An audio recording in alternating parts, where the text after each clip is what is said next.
going to head into Hill and Dale very shortly here. That's going to be game number 1. But yeah, I gotta agree with you, KP. 2 players that are definitely on the rise. And again, one of these 2 will be able to challenge Anatan in the decider match. We have Wham at the top of this group. He is going to have a bye today. And then Anatan is going to have to face the winner of this series here in Group D. What do you think about the draft real quick, though? Because I think we just got to have at least a little conversation about this before we head into game number 1. Yeah, HRE and Juji are the prior picks. The Delhi one, I don't rate it as highly this early on. I think Delhi's fallen down the echelons. Really, when you're opening the draft, you're looking to see if China and Juji are available. If they're not, you can discount yourself into something like HRE. Roos is another favorite pick. We have a very interesting ban where Scarlet Devil has apparently banned Roos twice. Very, very clearly stating how much he hates that Civ. But, you know, Delhi so early, they struggle against some of these Civs, especially HRE in particular. But luckily, we don't have to worry about that Lidicore because it's time for game 1. We are heading into Hill and Dale. Scarlet Devil, the HRE. Meanwhile, Muhodo has gone for the Iobids. And keep an eye on this lad because remember, he's in VES. That means you've got Dragavan on the team. One of the more creative and out there Iobid build orders.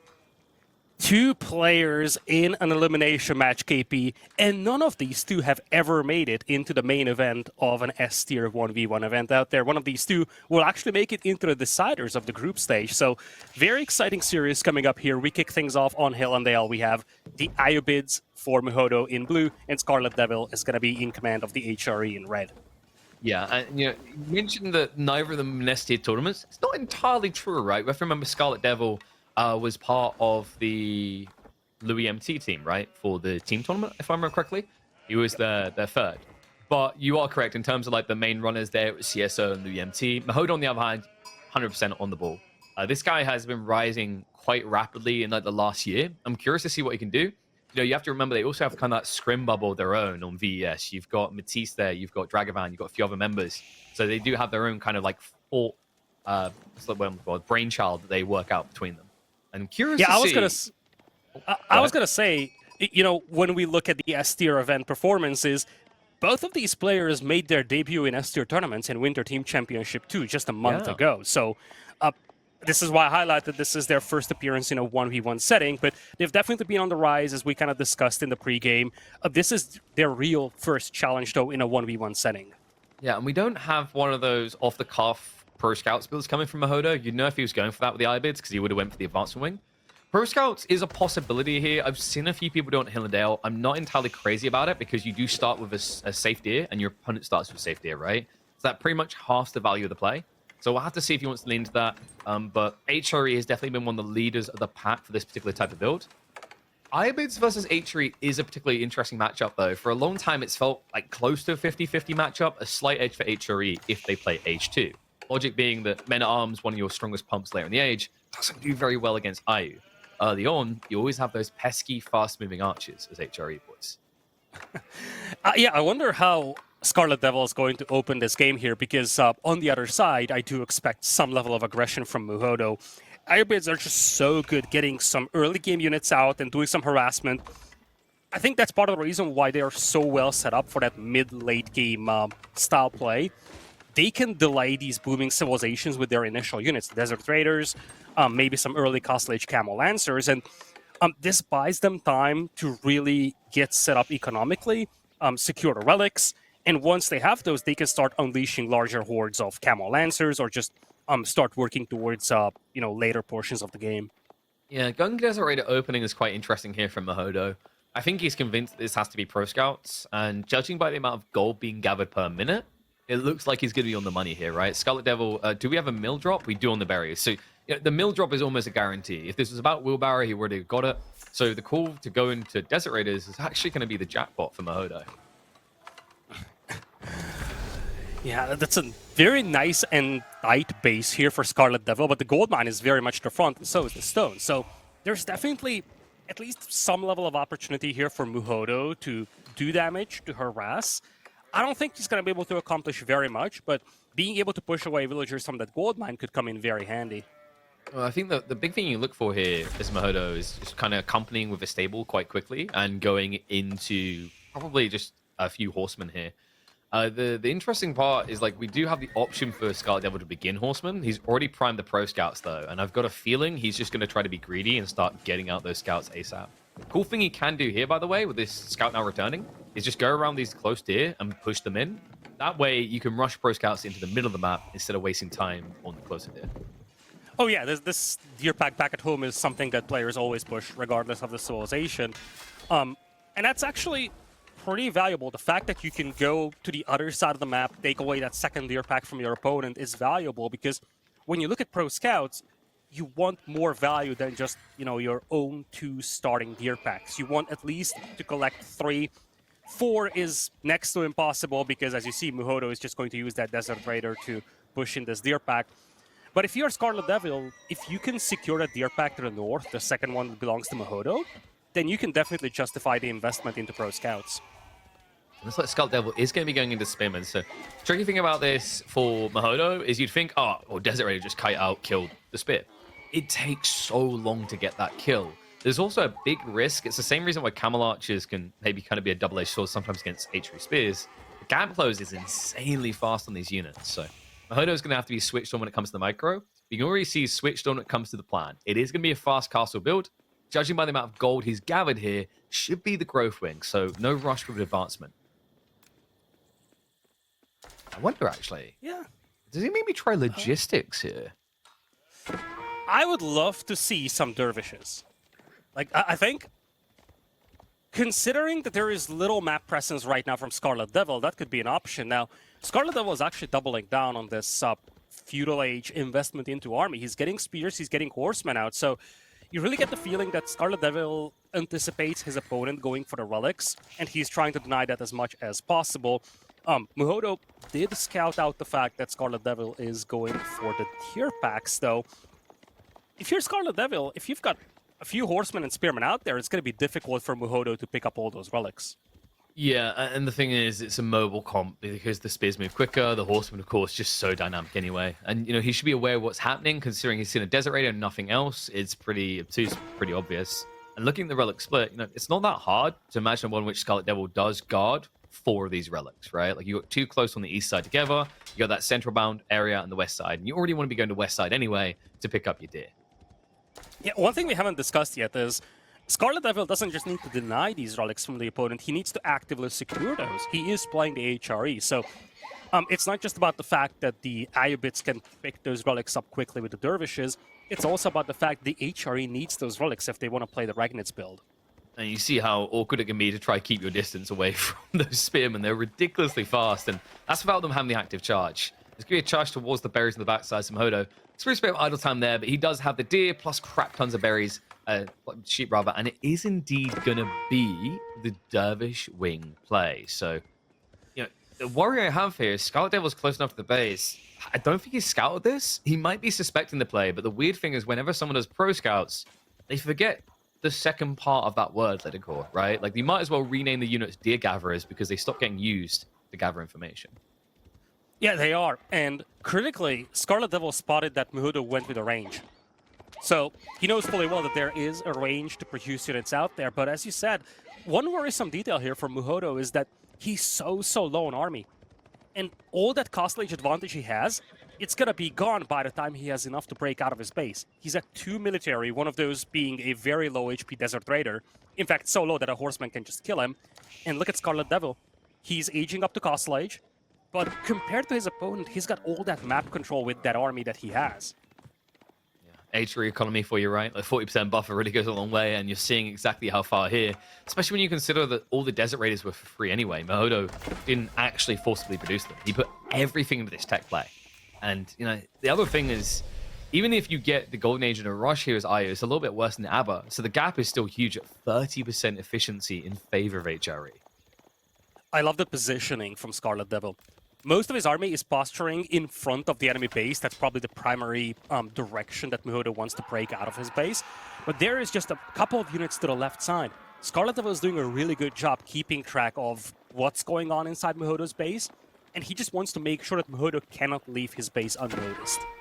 Now, we do have archers coming from Muhodo, so that should be the golden solution. But Spear Horsemen still actually realistically win the fights they're heading towards here. Dervishes, have at least picked up one of the relics. These other ones just feel illy positioned for him to grab. In fact, the scout has just spotted that move out on the east side. There's already been one relic pulled back from there. And apparently Muhodo's sneaking the west as well. That's actually big. That's huge. If you're Muhodo here, if you can come away with 2 relics, that is a good deal, considering the circumstances and considering how little map control you have out there. Scarlet Devil kind of lost track of these dervishes. There are 2 spearmen chasing this one. He might actually get the kill there. Yeah, he's got troops wrapping around, although unfortunately Scarlet Devil's rallied them to the south side of the tree line, which means this relic is, even if it doesn't get in now, close to home. The other interesting part, we've got Warlord coming in, which is going to be long enough of a deterrent to get him away for the time being. On the east side, Muhodo wasn't very efficient about this. I think he's got his dervish, he got sniped, right? The relic. Yeah, he's picking it up now. That's huge. A bit weird, actually. I think Muhodo, there is a risk this east side one could still get intercepted because he spent so long waiting to pick it up. He actually ran past the relic into the tree line. This is huge, though. Muhodo is able to yoink that relic away from the right side, just next to Scarlet Devil's base. And again, Scarlet Devil has been building that army up for a while. His whole plan was just to secure map control with these troops, but Muhodo was able to overcome the deficit in army and just kind of sneak in a couple of relics. There is also this one right next to his base, which he should be able to secure now with the archers, with the camel lancers coming in. It really looks like Muhodo is going to have the relic lead in this game. Yeah, but it's not a full lead, remember. 3-2 still decent for Scarlet Devil. It's not exactly where you want to be, but with Regnants, it doubles the power spike there.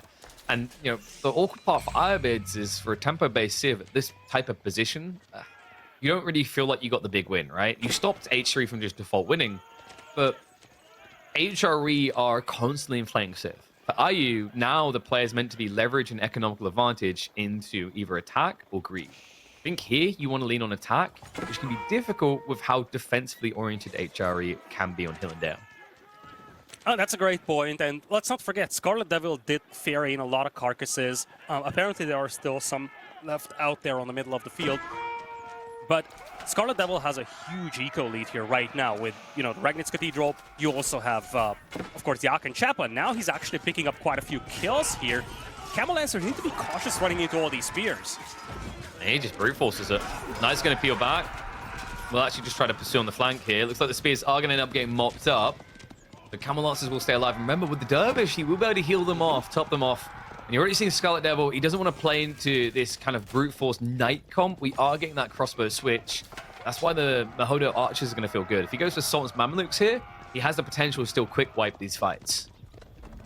This tower is so late, though. We've been talking about this since the beginning of the game. This gold mine is just so exposed, but you gotta pull back those Camel Lancers.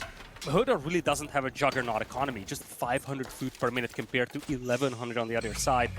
You really need to heal those expensive Camel Lancers back up. Relics are now back at home. 3 versus 2 is the split. But you feel like if you're Muhodo, you gotta start leveraging this force here. You gotta start getting some eco damage done and start throwing Scarlet Devil off. Yeah, well, the thing for Muhodo is position-wise on the map, like usually with Camel Lancers, you want to be looking for these flank opportunities, but we mentioned Hill and Dale, a very defensive map. The walls are already coming from the flank, so you're going to have to brute force the center. A center that should eventually be guarded by Spriggan placements for the time being. Scarlet Devil hasn't actually moved out to the stone. A little bit of a missed trick there, because actually just 1 or 2 emplacements can easily stop Muhodo from getting on the high ground at all. What Muhodo needs to do now is get Devil off of the high ground. While doing that, you can pressure, but your real goal here is to capture those sacred sites to force his hand. This is a bit of an awkward fight. This is a terrible fight. If you're Muhodo, I really dislike this fight for you. You still have to brute force your way through this tower. There still are some crossbows out there, and you've lost the backbone of your army, the Camel Lancers. I mean, I think that was more a terrible fight for Scarlet Devil. His horsemen spent the entire time attacking Camel Lancers, while the archers just ran past him. It's funny you say that, because at the same time, the spearmen were beating up the Camel Lancers. So I guess, you know, we have differing opinions about what was good and what was bad. At the end of the day, it looks kind of like a status quo. Army numbers remain the same, positions remain the same. But Muhodo is not bringing up the dervishes, and I think that has been a missing ingredient in previous fights. He really needs to keep these Camel Lancers in good condition. Well, it's because you need the sacred sites, right? Like, you're kind of on the clock here. We mentioned you need to control the tempo, and that's exactly how you do it now. You're playing against a comp that doesn't really want to come out. You can see Scarlet Devil's intent is just to clump loads of crossbows. Muhodo has a cool solution for that, by the way. He can build siege. He can build it flexibly as well, because even his camels can construct it. Manganiques are actually super effective against large bulks of crossbows in Castle Age because you can't actually dodge the shots. Yeah, I love the walls being set up for both of these players, though. When you have Camel Lancers roaming the map, when you have the option for Scarlet Devil to go for Knights, you gotta secure those flanks, because if you are clumping up all your troops in the middle, you're leaving those flanks exposed. And you see, Scarlet Devil's actually sending a horseman to the north. He's looking for these wall-offs. He's looking to see if there are any opportunities to flank and hit the eco. Yeah, another thing that would be nice, though, is Muhodo, if he really sees the Sacred Sites as win condition, two of these are very easily wallable, the east and the west side. Now, you're not Delhi, you can't just use your infantry, you have to walk villagers out, but they're in tight enough positions that it would delay just a free decap here, and it would let you focus on archers and siege around that center Sacred Site. So, hoping Muhodo is thinking about that. It is a trade-off, you're losing some economy. The reality is, if you see Sacred Site victory as your win condition, you can't leave the map this naked. I am very worried for the food income of Scarlet Devil here. I actually touched on the fact that he left a couple of deer out there, both close to his base and to the north, despite the fact that he had pro scouts for quite a while. And now, he's kind of frantically going out to those berries to the south, trying to get some food for himself. He wanted to go to the berries in front of his base as well, but that was contested by Muhodo. For a player that had pro scouts for quite a while, and for a player that still had access to all these carcasses across the game, that's a little sad. You don't want to run out of food as the HRE here. I think maybe he was trying to snatch the deer from Muhodo's side and just have the safety net later. But yeah, when you're like so low on scouts, it takes way too long for the food to arrive, especially with the buff gathering rate, right? Like, you're just going to run out of resources. So kind of an unfortunate state. And you know, because he went for the pro scouts build, you're not really looking to rush farms. I imagine he's got a handful added in at this stage, but not enough to carry horseman crossbow. That's a very food dense composition. And let's not forget, you have a finite amount of resources on top of that hill, and if you're the HRE, with the gather buff you get, you deplete those resources super quick. So it's not just about the Sacred Site and map control victory condition here for Muhodo. If he keeps his opponent pinned inside his base, he could easily starve him out of resources. Clash coming in here. Looks like Scarlet Devil is posturing because he wants those berries on the front side. It is a lot of crossbows to fight into. Angelinic shots are going to be a whiff. Muhodo not switching to the incendiary shots is kind of interesting here. A line formation makes it a perfect choice. There is not a single scout here for Scarlet Devil. I don't think he saw those Manganiques coming in before he engaged in here. Camel Lancer's tanking up a lot of damage, and that's where those dervishes come into play. Beautiful Manganique shots out there, but it looks like Muhodo is thinking about pulling back. Scarlet Devil is kind of questionable the way he's microing these horsemen. Didn't go around onto the Manganiques. He just gets around kind of pseudo-flank and attacks the archers instead, which means his crossbows are still just getting completely squashed by the siege. I think Scarlet Devil needs to kind of reassess. That's the second time in a fight where his horsemen have been targeting the suboptimal unit in the engagements. He also tanked a lot of Manganique shots on those crossbows. He had like 4 direct shots hit his crossbows, and that's part of the reason why he's kind of falling back right now. Silver lining is that he also thinned out Muhodo's forces, but let's not forget, we're at an 8-minute timer in terms of the Sacred Sites, and we always talk about this, KP, 8 minutes, it's a long time, but if things remain as they are right now, it becomes a legitimate victory condition for Muhodo. Plus, I think Scarlet Devil has pretty much depleted that forest to the north, and that's where things will get, you know, pretty ugly. Yeah, look at this. Yeah. He's going to start running low on wood, and that's going to potentially cripple a farm transition as well. Of course, he can always expand to the south, but that leaves his flanks open, and I don't think he fully completed these walls just yet. I don't think that the problem, though, is like you can't really stop the wood gathering to the south. Muhodo has set his win condition in motion. If he shifts south side, he can get backstabbed. He'll be overextending, right?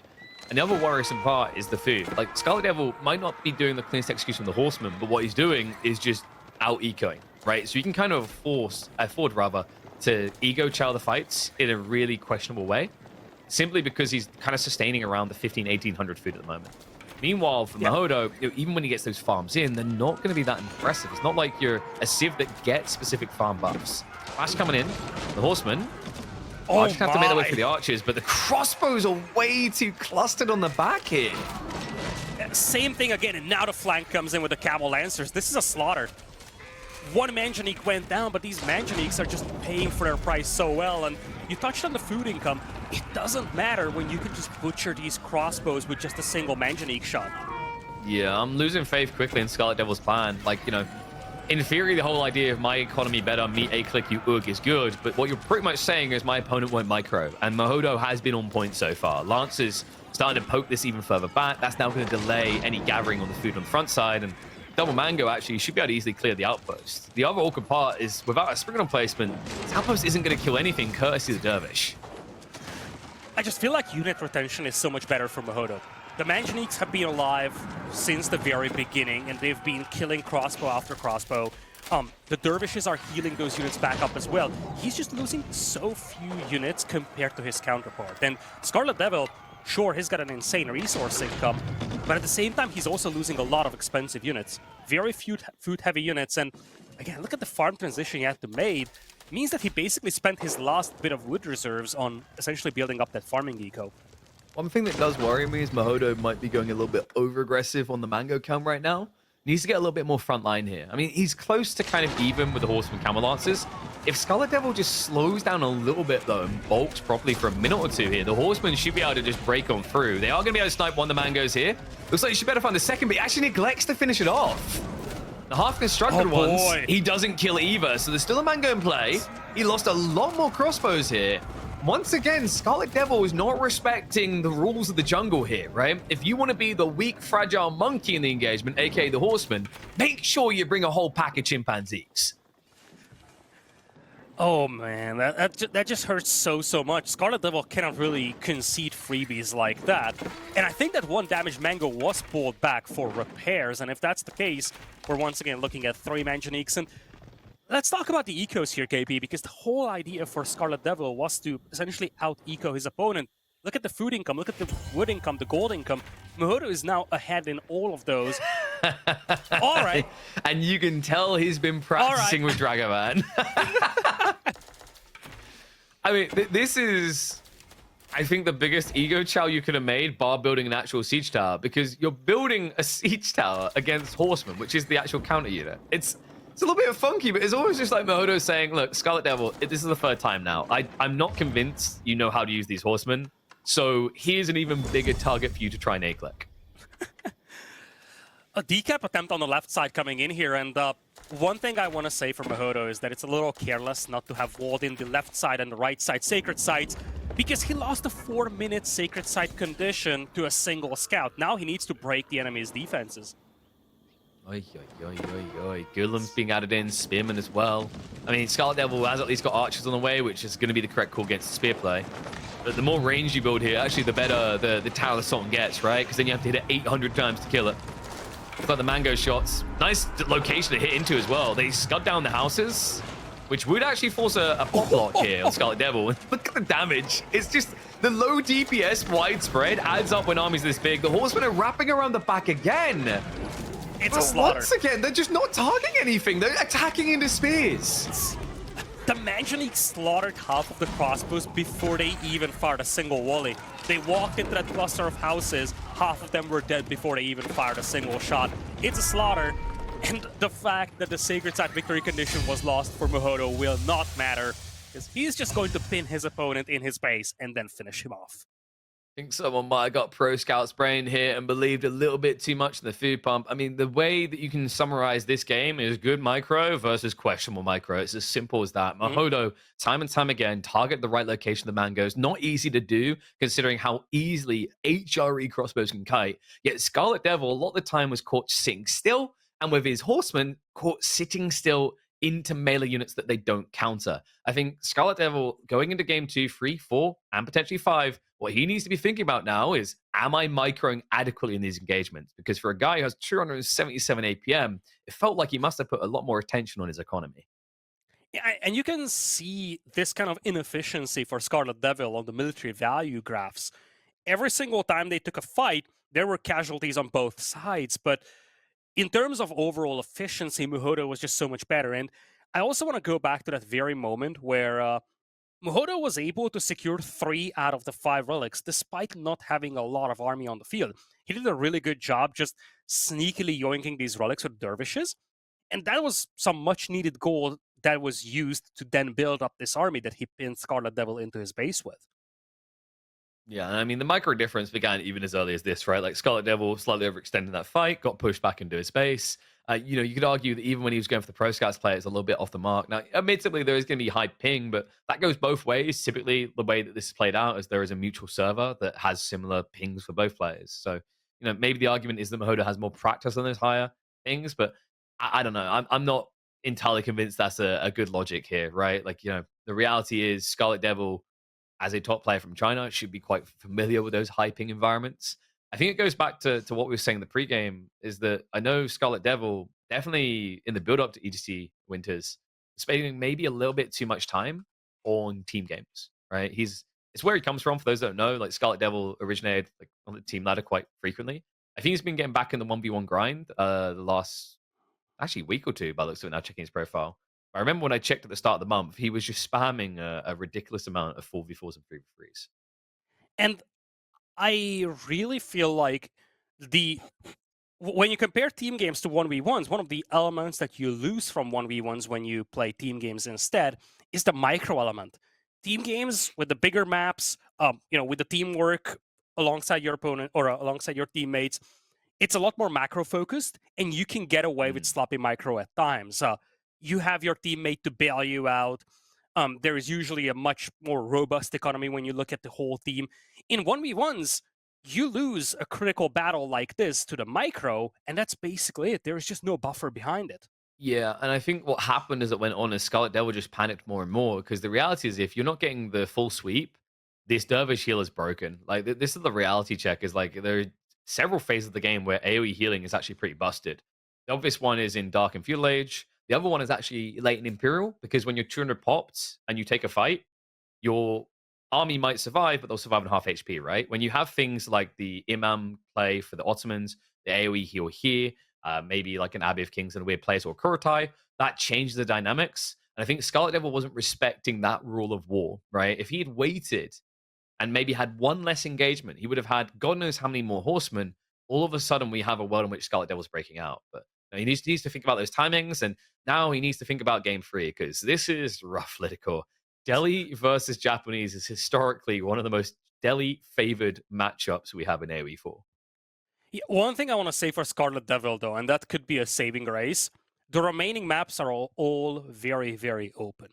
So when you look at the 5 maps that we could potentially have in this series, Hillandale is probably the one where you really fight army versus army. It's a tight and closed map. It's a direct micro. All the other maps, you have opportunities to flank, opportunities to raid, and that might be the saving grace for Scarlet Devil because it looks like, at least based on that one game we've seen, direct fights and micro-heavy engagements will not really be his thing. We're heading into game number 2 on Dry Arabia. Delhi Sultanate from Muhodo facing off against the Japanese from Scarlet Devil. Well, if Scarlet Devil could pull off a miracle and grab a game here, it would go a long way to empowering his draft, considering that there is still a Juji pick in the woodworks for Muhodo. Let's see if he can actually initiate what is genuinely historically, I think, actually the most heavily favored towards Delhi matchup we have in the game. More recently, we have seen Japanese alter their builds a lot with things like Koka Township. But Delhi just feels like they've leveled up even more ever since Dome of Faith found its way back into the meta. Interesting map generation here, KP. One thing I'm noticing here for Dry Arabia is that this is an ultra open map in the middle. All the forests, all the large forests have spawned towards the edge of the map, and that mid-map area is wide open. You do have 2 sacred sites adjacent to one another to the south. That's probably going to be the primary target for Muhodo's Delhi. But I really feel like this is going to be one of those maps where if you get caught off guard, there's just no fallback points mid-map.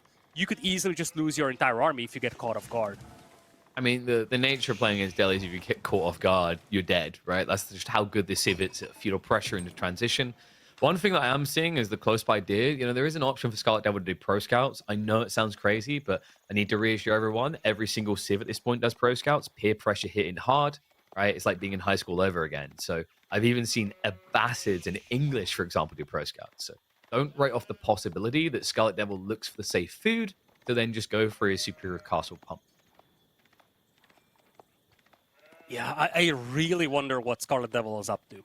Because one thing I've noticed with the Japanese in 1v1s is that they're a little tunnel vision towards this fast castle, semi-fast castle into just mounted samurai spam. And that is a predictable build to go for. And I think Delhi actually have a pretty good matchup against that kind of a play.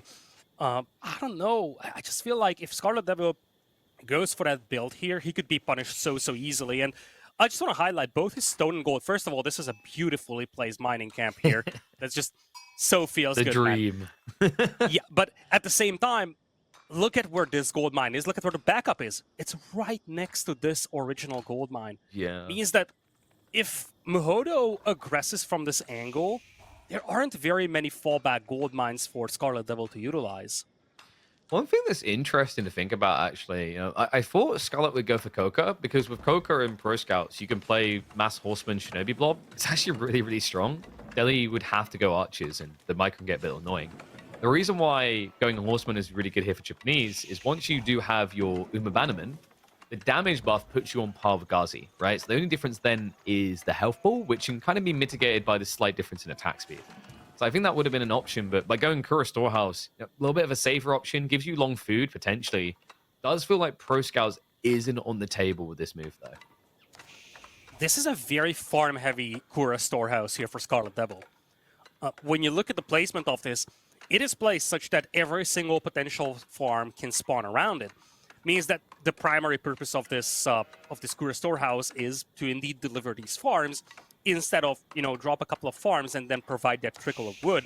That's actually the way that most pro players use the Kura Storehouse. So it's interesting to see Scarlet Devil just going, okay, this is just going to be plus a dozen farms. And it's also upgrading the TC here. Looks very much like a super farm-heavy build here so far. Yeah, and we do have, like, with the early Daimyo, there is a possibility of just opening stable immediately. It is a bit funky against Ellie. There's a lot of matchups where the Uma Bannerman build is nice because you basically get your hands on a very fast-producing knight. But against the Delhi, they have Ghazis with bonus damage versus heavy. So they fare a little bit better than other civs would. Yeah, Scarlet Devil just... This is a blast from the past. I don't think I've seen this build in, like, I want to say 5 or 6 months. Yeah, this is definitely one of the more unorthodox Japanese builds, and I love it. I think if you are in this Delhi versus Japanese matchup, you got to pull something that's a little out of the box. And one thing I like a lot with this kind of an opening is that this Uma Bannerman, initially, it acts kind of like a knight in many ways. Kind of the same stats, and it allows you to put some pressure on this gold mine. And just prevent Muhodo from simply walking out towards the sacred sites without any kind of an escort.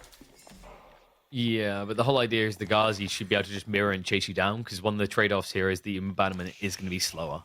So I think that once Muhodo has free Ghazi, he should be content to take this on. If Scarlet Devil really wants to make this play work, I think you actually should be looking to add in some Horsemen as well. Yeah, for now, it's just one Uma Bannerman. He's just going for the villagers, though, and this is a beautiful distraction here. Muhodo's Ghazi Raider is beating up the scout, completely neglected that one Bannerman. I love how Muhodo used the villager to hit the Bannerman, though, so you get rid of that deflective armor, means that every single hit from the Ghazi Raiders will count as full. Yeah, and now that the archery Ghazi's here, Scarlet Devil's just going to back up. I'm not really seeing the next semblance of existence here from him so far. I've got a feeling this might just be the classic bait Uma Bannerman fast castle build. That build is usually more effective against civs that don't play Feudal Age, right? So, for example, if you're against an HRE player, going for the Uma Bannerman build is good because if they were just thinking only fast castle, they're now building spears, archers, whatever. Against Delhi, they were always going to build Ghazi, right? So this doesn't really cripple their timing. It almost feels like it slows yours down.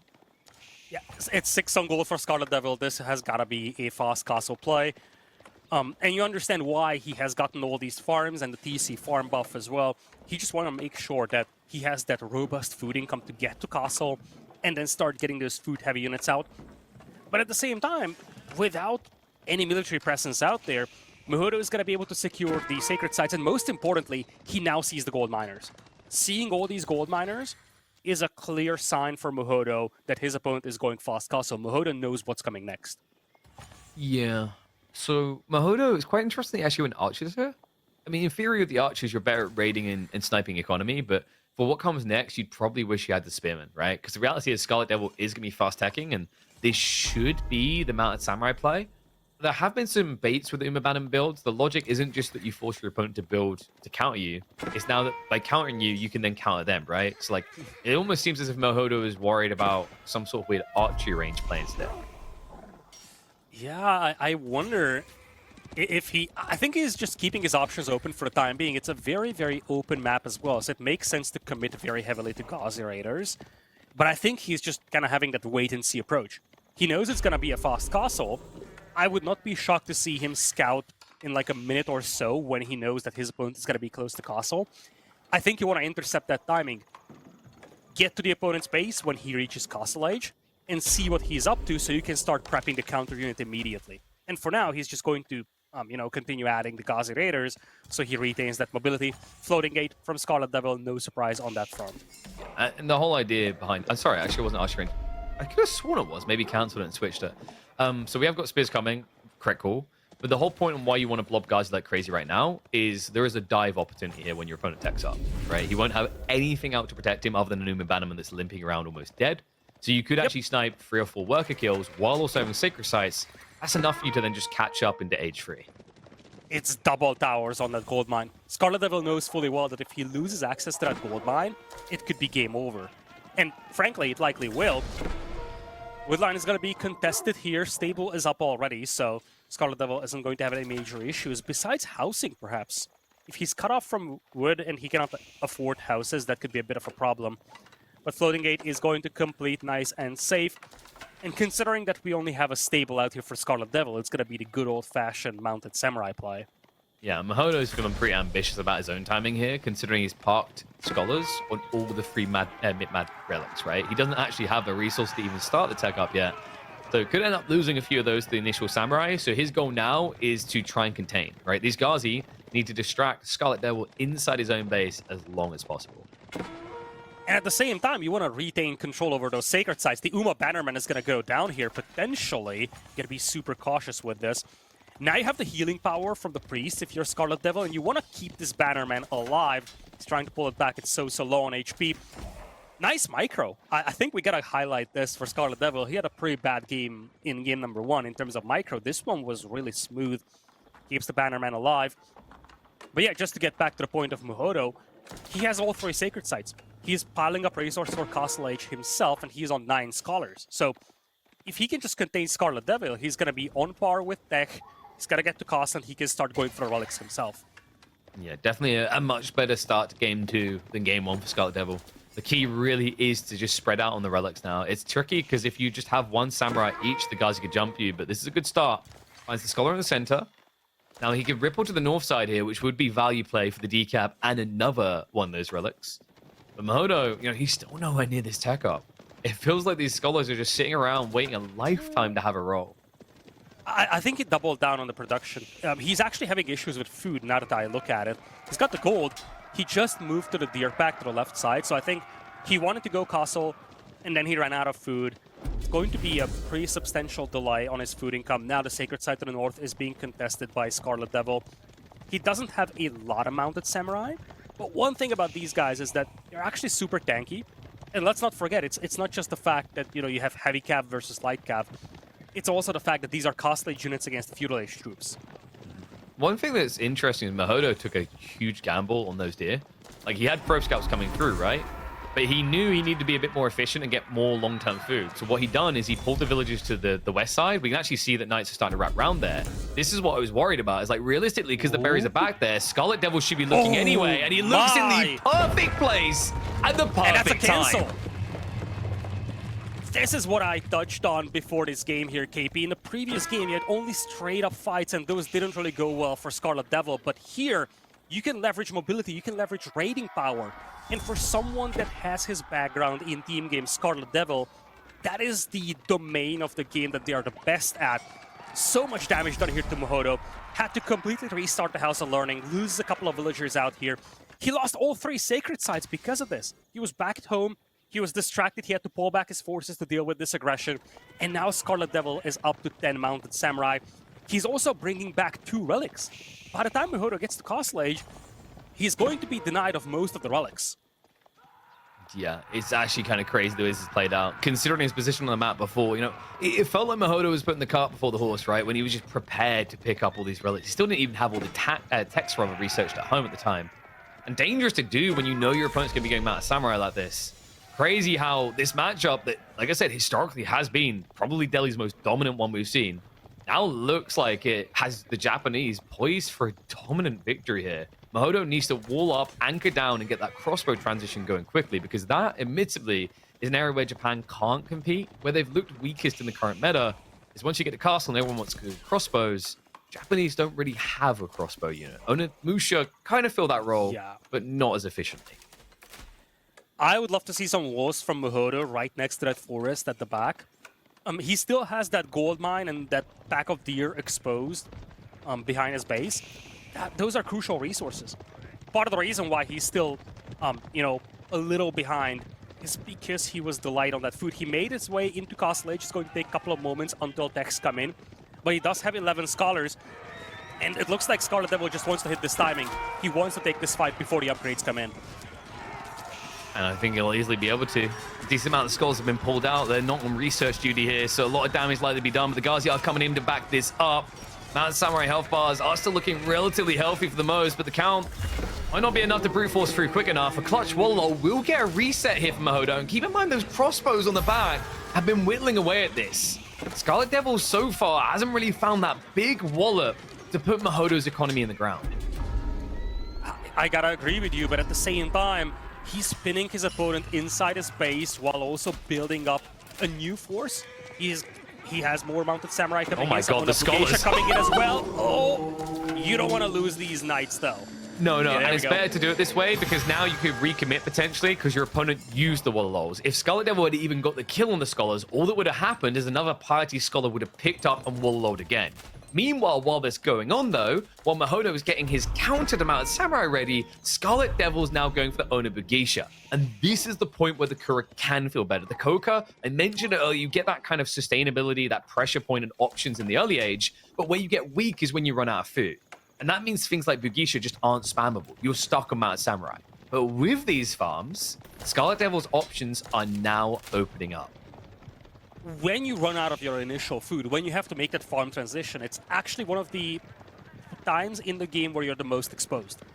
And one of the things that the Kura Storehouse helps with is to alleviate this problem. And now that Scarlet Devil has that steady food income, he can quickly pivot to other food-heavy units out there. Bannerman falls, but that is just so much more juice there for Scarlet Devil. The Wallow's on cooldown. This is pointless. Like, they're on cooldown. He's just basically faking him, and he's not taking the bait. Scarlet Devil knows how to count, and he wants to count the one on his side of the score here. Scholars are going down. They aren't going to be a substantial front line anymore.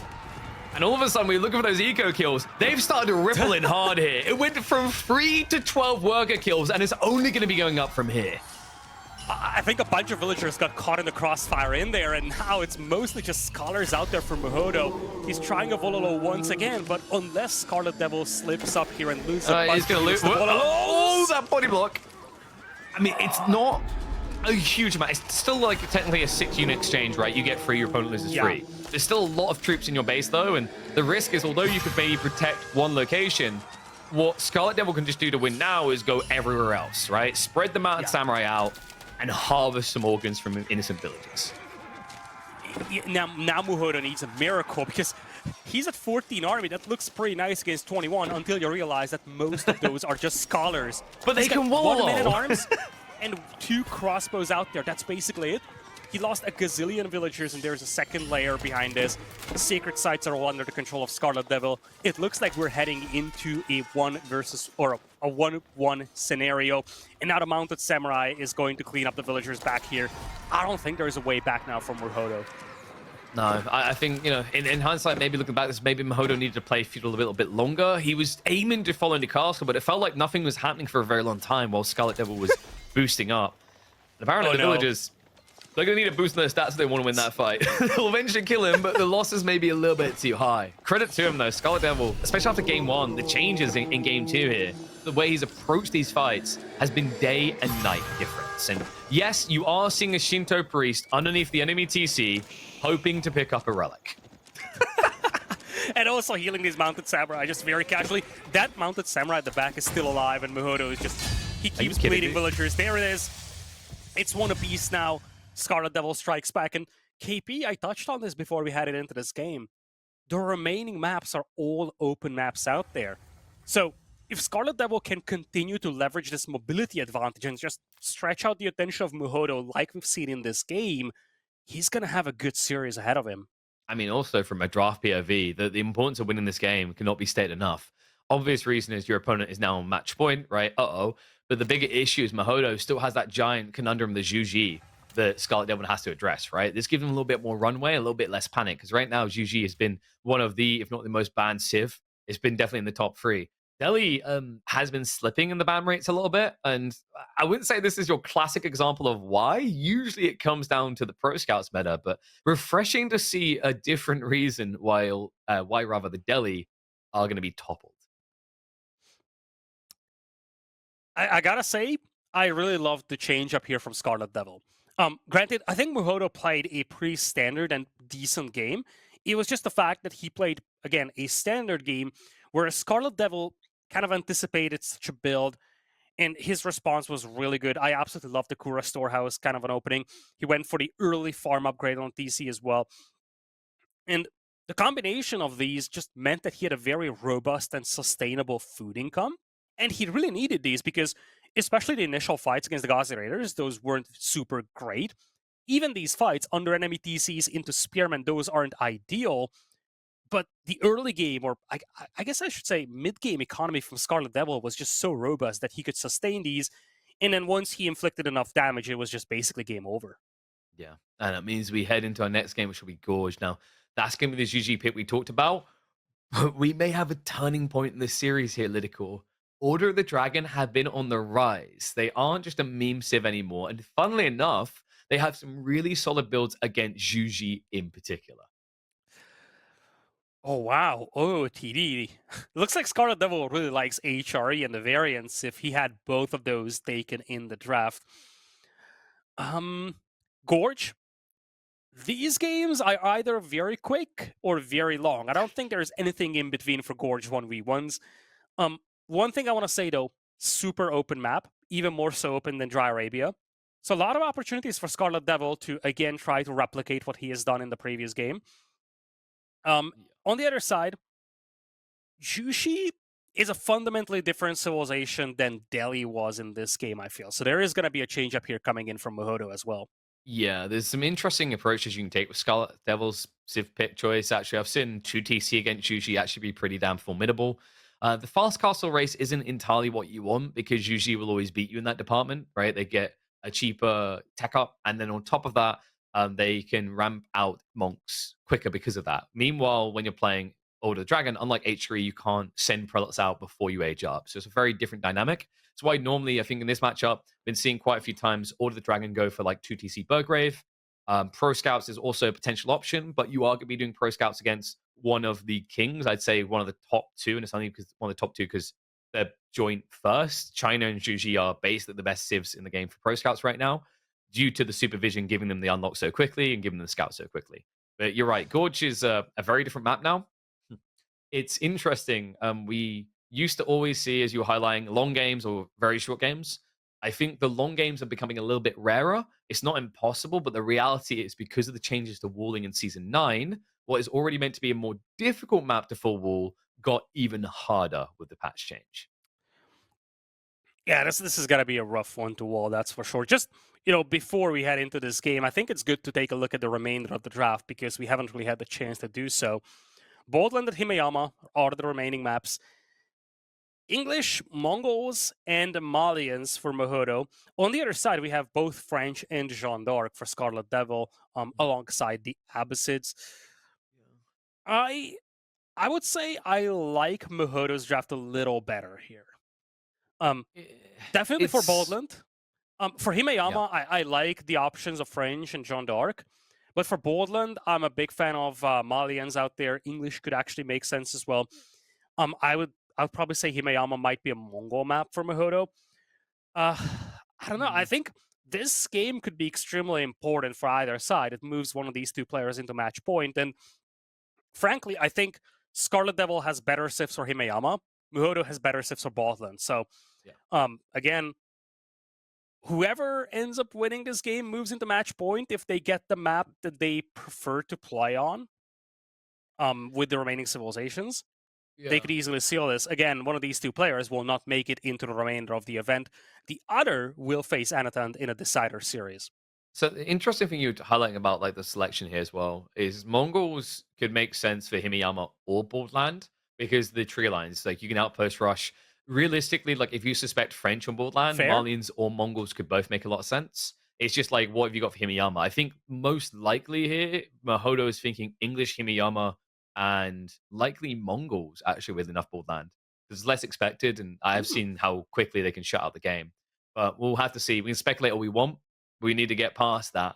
We need to see who's going to be first on match point. We head into Gorge to break the 1-1 storyline. Muhodo with Zhuji, one of the best civs for Pro Scouts meta. Scarlet Devil, being the new kid on the block, Order the Dragon, have been rising in the win rate. Can they get a dub over one of the best civs here?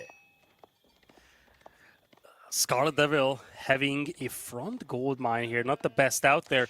Compared to Muhodo, who kind of has it offset to the north, also has a little tree patch in front of his base.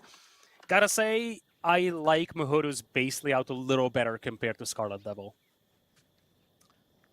Yeah, so Scarlet Devil, I mean, Order the Dragon can go Pro Scouts, right? Like, the deer could be shovelable from the east side without that, potentially.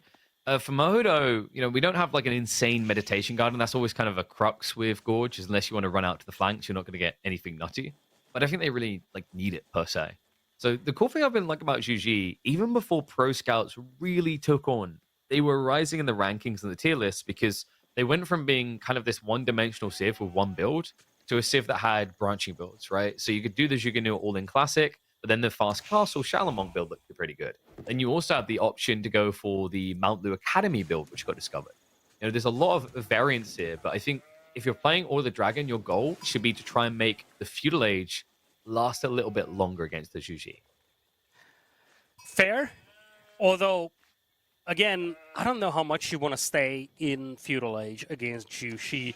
I think every time I see Zhuji staying for an extended period of time in Feudal Age, one thing that gets worrisome is if they are allowed to build up a huge ball of Zhuganoo. If I've seen Zhuji games where we're looking at a long feudal and they're up to like 80 Zhuganoo, what are you going to do against them? It's a fair point. The interesting thing, though, is that you do have Gilded Archers, which transition into Castle Age really well. This is a little bit more unique. A lot of Order of the Dragon games have been cooking recently, and not many of them have been featuring mine work anymore.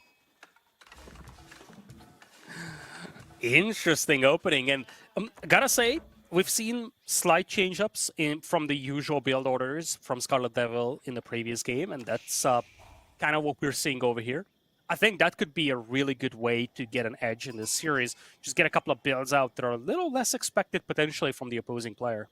Now, this is nice. The Meditation Garden out on the flank, that's going to be 48 food, 25 stone, probably about like 30 wood. The reason why this type of transition is really nice is the way it sets you up. By going for the stone, the transition comes 10 minutes down the line, right? It's like, when you first saw Meditation Gardens come around, the whole idea of just going stone straight away to go TC didn't make sense because you can't TC rush. That's not your goal, though. With Zhuji, now what you can do is you can go for the castle play, go for the relics. By the time you complete that adventure, you almost have all the stone you need for a TC drop. Or, worst case scenario, you now have a bunch of emplacements. So, usually you'll see a lot of Zhuji players for that reason try to angle their Meditation Garden to include the stone outcropping.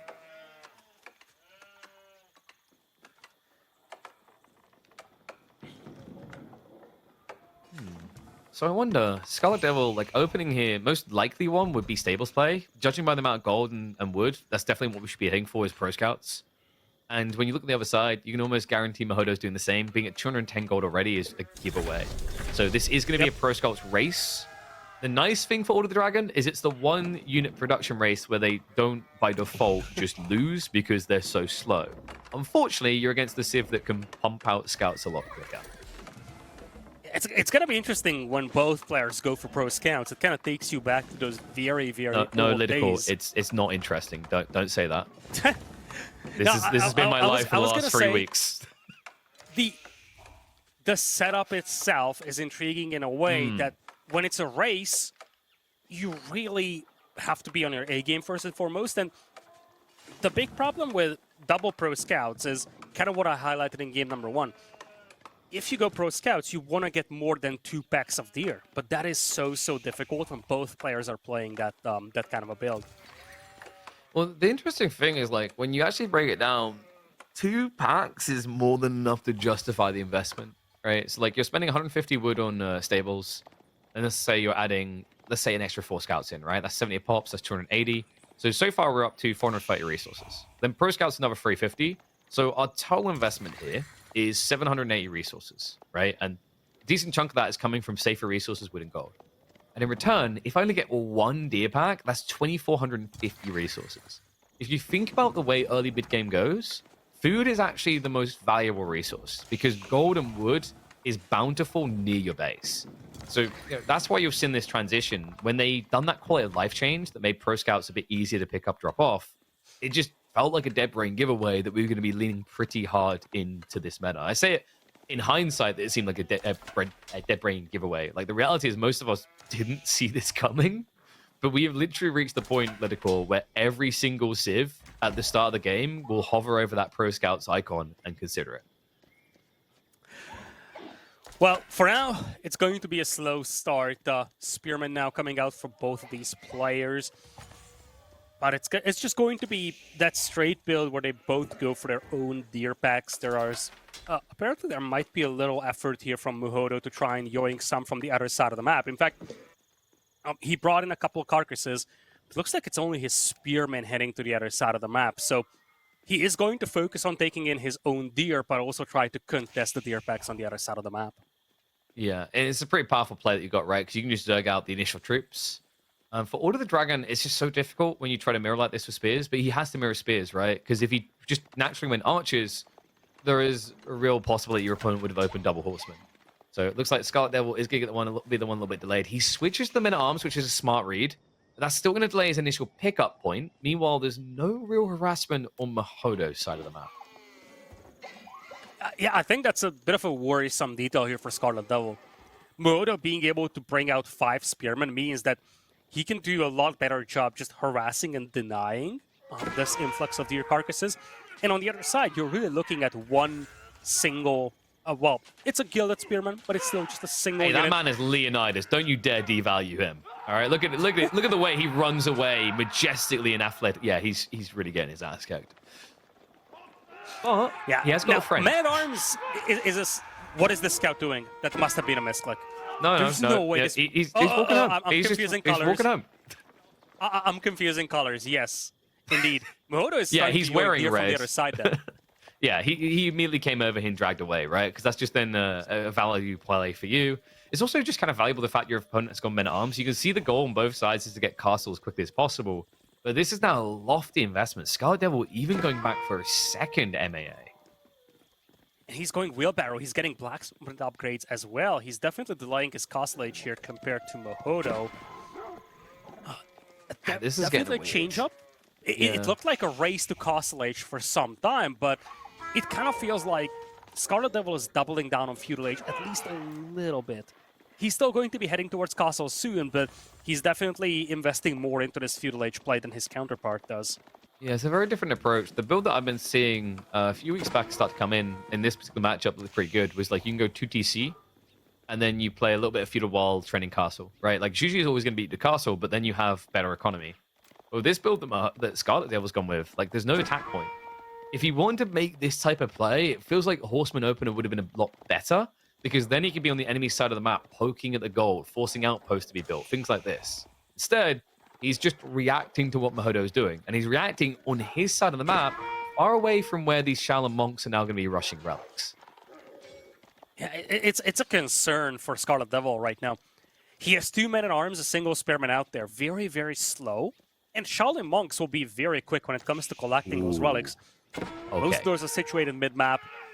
We have now... something different. It's the Burgrave build. This is kind of cool, actually. OOTD players started switching when they realized that the Ragnar's timing just wasn't competitive, right? Like, you could only... I feel like you can only really justify Regnets reliably of Order of the Dragon if you have an existing army, right? And 2 Men at Arms isn't really an existing army. So instead of trying to rush relics himself, he's going to try to block them. Yeah, it's one saving grace for him is that basically all the relics are in neutral spots. There aren't very many that are essentially guaranteed for Muhodo. Even the one that's closest to him is somewhat in contested ground. So Scarlet Devil, if he starts pumping out troops here quick, he could deny most of these relics, or at least delay Muhodo from picking them up. Muhodo is already starting to mix in crossbows, though, so he is going to have that answer to the Man-at-Arms. Yeah, and the other worry I have is like, so Gilded Men at Arms will be a Shallow Monk. I don't think a Gilded Men at Arms beats 2 Shallow Monks though, right? And there might be a risk of your opponent just sending them out in the same area. It's especially kind of crazy when you consider the cost, right? It's like a Shallow Monk is 200, will heal itself, but a Men at Arms is going to be 240. Admittedly cheaper now that he's got the Burgrave, so that does make it a little bit better. And that's the whole logic, right? For a Civ that just has to spend so much resource per unit, Burgrave really is that breath of life into what otherwise is a very, very slow start to castle. Yeah, you need that Burgrave to get those Men-at-Arms out. They are, however, being distracted here by some skirmishing spearmen. They haven't really gotten to the other side of the map, and this buys a lot of time for Muhodo to start getting those crossbows out. Gilded Knights are also being added here by Scarlet Devil, though, so he's going for a super food-heavy composition. It's going to be important to monitor his available food, though, because he definitely lost a couple of carcasses to Muhodo on his side of the map. If he depletes those carcasses, it's going to be difficult to sustain this production of Gilded Knights and Men-at-Arms. Are you kidding me? I don't think he saw that at all. The Stealth Forest hit him there. That was the perfect run-by point. So he's going to be able to shuffle out to the other side. The Knight is already dealing with that Men-at-Arms in the back. Shallow Monk will guarantee the kill. So it's at least looking like a 3-2 relic split in favor of Muhodo. Realistically, this should be a 4-1 split. And the Prelate, unfortunately, is running... It's like all the wrong places. Oh, here. no. Gilded Knight that sounded really intercept the Shaolin sarcastic Monk. for like a death. Oh, no. What a shame. The big Men-at-Arms died. Oh, this is actually a really nice distraction here. For a moment, it looked like the Gilded Knight will just get baited by the Lancer and just forget about the Monk. But the Shaolin Monk is gonna... What?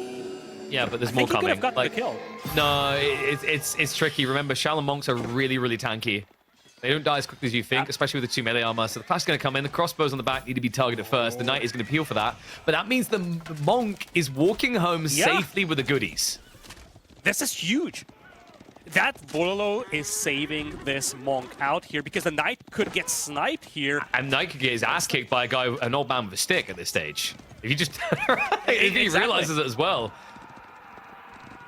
The Knight is going to get pushed away, and this is flawless micro here by Muhodo. Saves the Shaolin Monk, gets the relic away. That was the hardest to grab relic for him. He's going to have the majority of the relics. He's now cleaning up the Man-at-Arms with the crossbows as well. Everything is coming together here for Muhodo, you feel.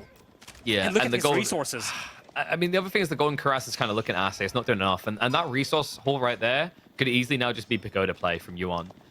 Yeah, there we go. I was about to say, you don't want to rush Imperial, there's no point. Mount the Academy, it's not about that. It's actually about the pagodas itself, because now, all of a sudden, you're like a better Regnitz, right? By having pagodas, you take it from being 80 resource generation to, I think it ends up being like 250, or 262, I think it is, per relic, which is quite frankly bonkers.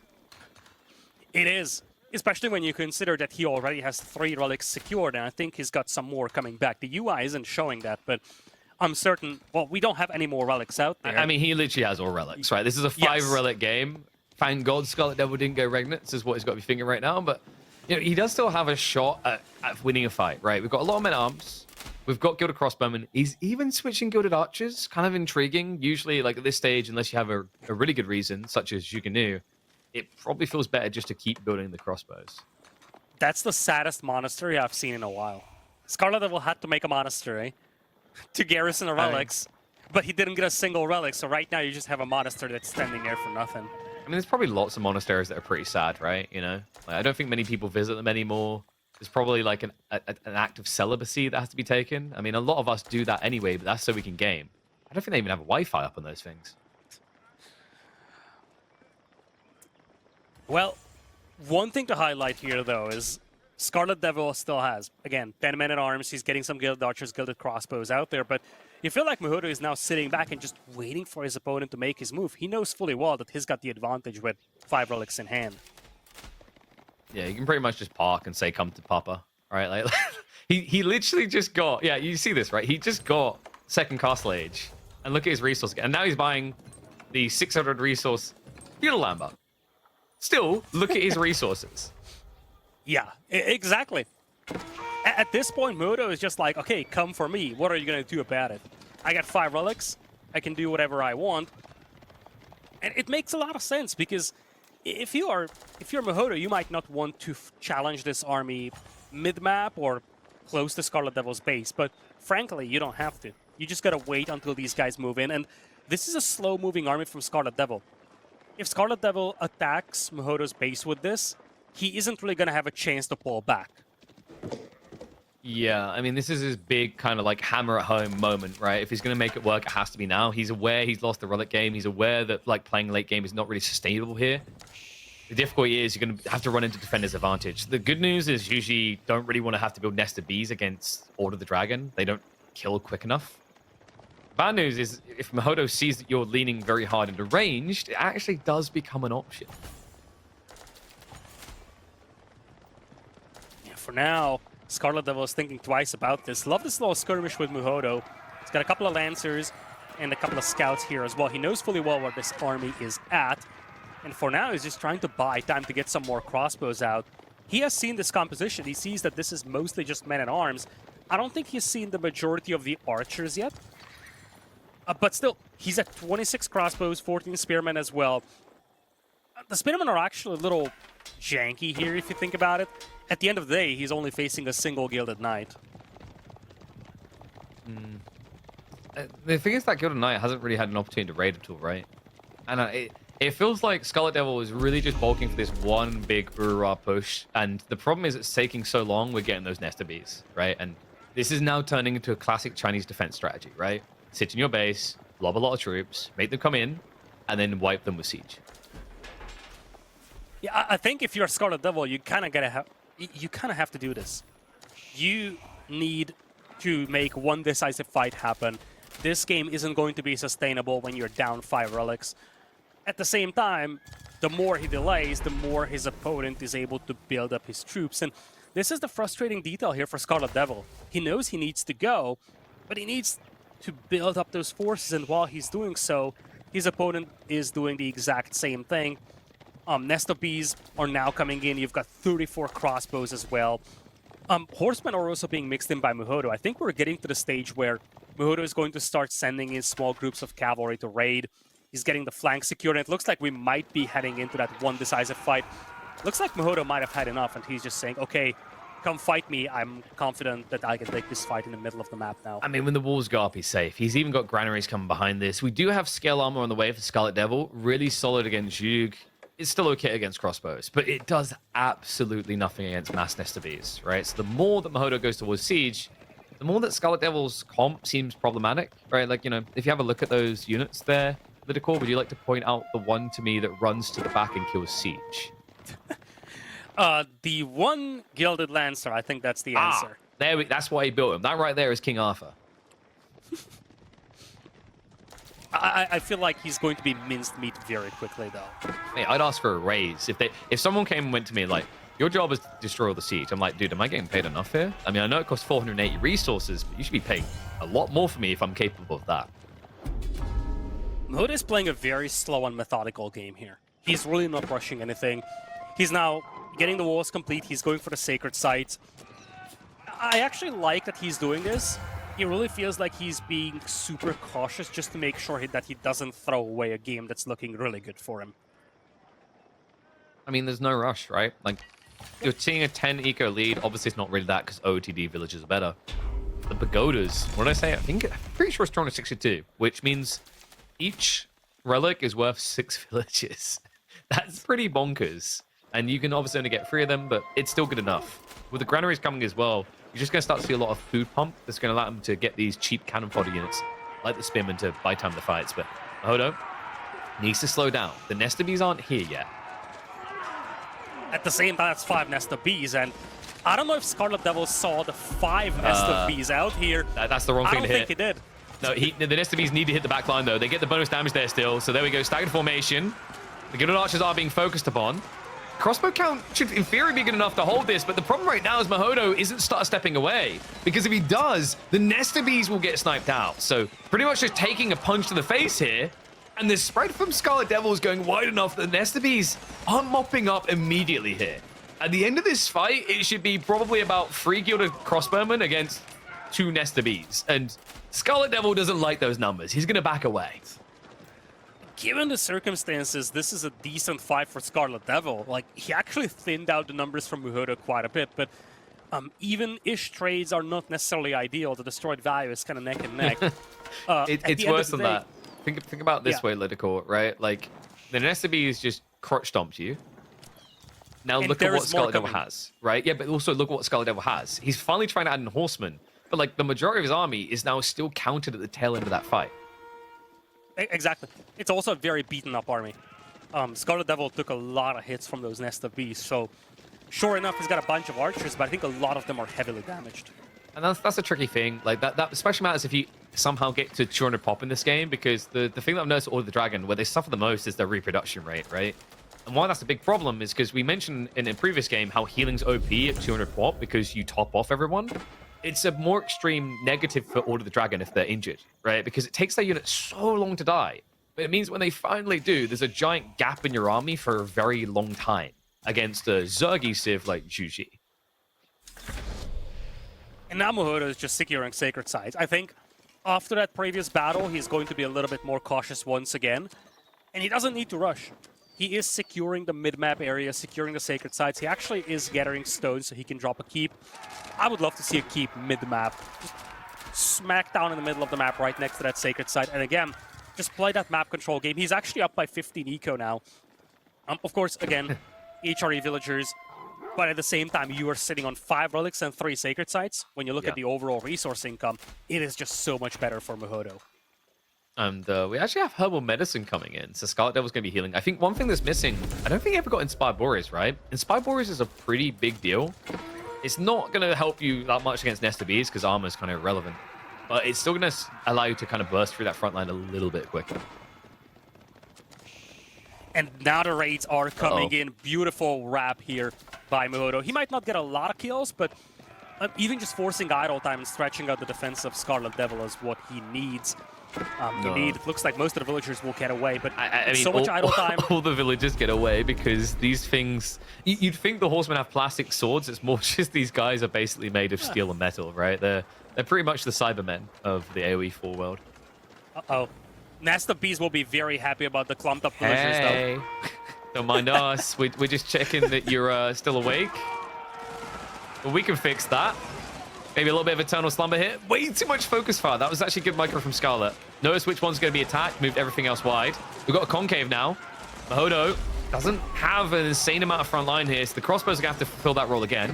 Only one horseman reaching isn't going to be good enough, though, so the Nest of Bees are getting an opportunity to just wipe the slate clean here.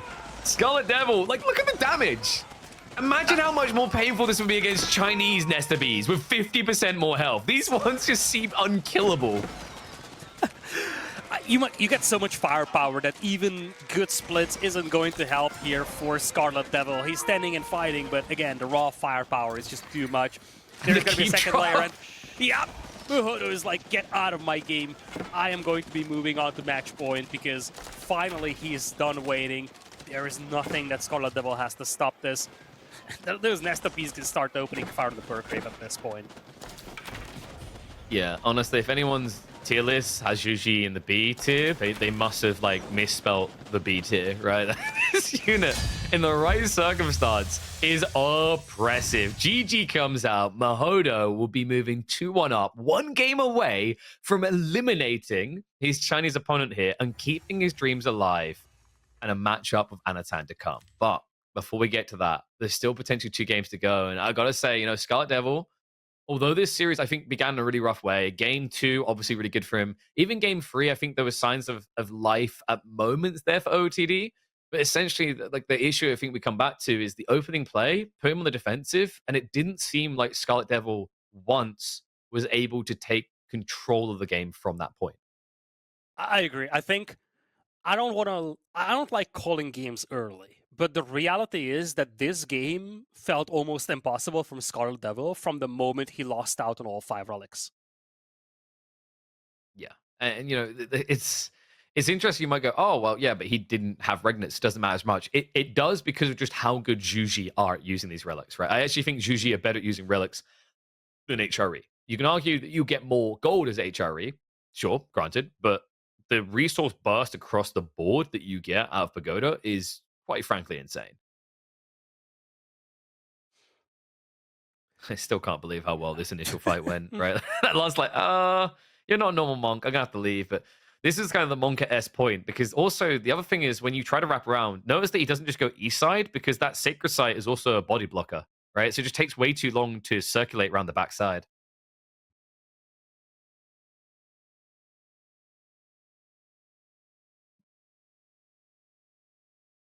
So, with that in mind, or the dragon not as OP as I was hoping here. I mean, it's interesting. I'm curious what the pro sentiment is because, as I said, there has been kind of a resurgence in OOTD picks as not a meme pick. And this is one of the matchups, definitely the weeklies on similarly skilled players. We've just seen actually OTD can run away from it. But yeah, masterclass by Muhodo, just making it the relic race that he did. It's tricky. I wonder if there is a world in which Scarlet cannot play pro scouts here and just do the 2 TC build instead. It's always awkward because you'd think a town center would protect a deer stack against pro scouts. It doesn't let it go. It's actually trivial just how easily they still snatch deer away. Yeah, it's been a lot of pro scouts across this series so far. Just going back to game number 1, this game as well. We've seen little bits of that with the Delhi in game number 2 as well. But it looks like we are going to have the Malians over here for Muhodo against the opposites from Scarlet Devil. I kind of had Interesting. this idea for Scarlet Devil, French, or Jeanne d'Arc for Himayama. So it doesn't make sense to see opposites here on Boldland.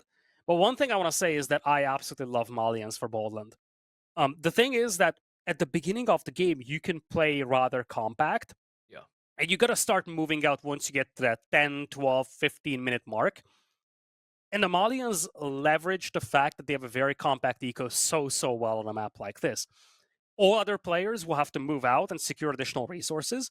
The fact that you have passive gold income from the pit mines, the fact that you have passive food income from the cattle, means that you're a lot less exposed to the Malians. So, going into this game, I really feel like I like Malians a lot more than I do Abbasids for Boldland. Yeah, it's an interesting one actually. So Malians, I definitely prefer them to ABBA on Boardland, I want to say, but then you have to remember what this matchup actually is. What is the thing Malians hate most? It is TC booming civs. What is the most efficient TC booming civ? ABBA. So that's where the conundrum can exist here. But what Malians have been utilizing the Pro Scouts meta with very well is Farimba builds. Farimba can actually just evolve this matchup entirely. Freeborn are obnoxiously tanky. It stops a lot of actually the things that ABBA would like to scale and gives you raiding potential on the other side. It's not immediate kill damage like a Night Spam, but it is chip damage that adds up over time. Honestly, some of the most uncomfortable games I've seen players have this year so far have been against that particular build. It's hard to build against. Usually, the threat to Malians on this map, and why I don't see them as the absolute S tier over, say, HRE, French, China, Shuxi, even Rus, is if you get unlucky on your gold spawn, an outpost rush can end your game. And I've seen that happen many times to Malians in particular. Even Jean could have done that, right? So yeah, Scarlet Devil, I think he's still got a good matchup here. But if there is any map where I could trust Malians to maybe overcome a really hard matchup, Bald Land is going to be that map. It's going to be a super open map as well, and that's something that Scarlet Devil did have success on. Dry Arabia, the generation that we've played in game number 2, was actually very open mid-map, kind of reminiscent of what you usually get from Boldland. But at the same time, so far, I think one of the key elements I've seen from Muhodo is that he was always able to um, leverage little details, like being able to sneak away with certain relics, just little things that all add up towards, I guess, added success at the end of the series. Just to think about this, it looks like we're going to take a look at the predictions here, real quick. What did I say? Oh, I said Scarlet Devil 3-1, so I guess I'm gonna be Oh. wrong about Oh, this. yeah. That's a good start for you. I think last weekend I was almost 100%. I can't remember, but I was feeling pretty good. So yeah, like I mean, running through these expectations, I think Dimu, I think me and Mike has the potential to take a game, maybe even two off Dimu, but Dimu should be favored. B has been on fire right now. The start of 2025 has been like, this is my year to go. So really big favorite there. Baltoon versus Core. I think that Baltoon's more recent kind of highs in competitive will give him a slight edge in that one. But yeah, I'm on track to begin my day right, so I'm kind of happy. Well, there could still be a turnaround because right now Muhodo is leading 2-1 in a match point, but Scarlet Devil is looking to turn this around.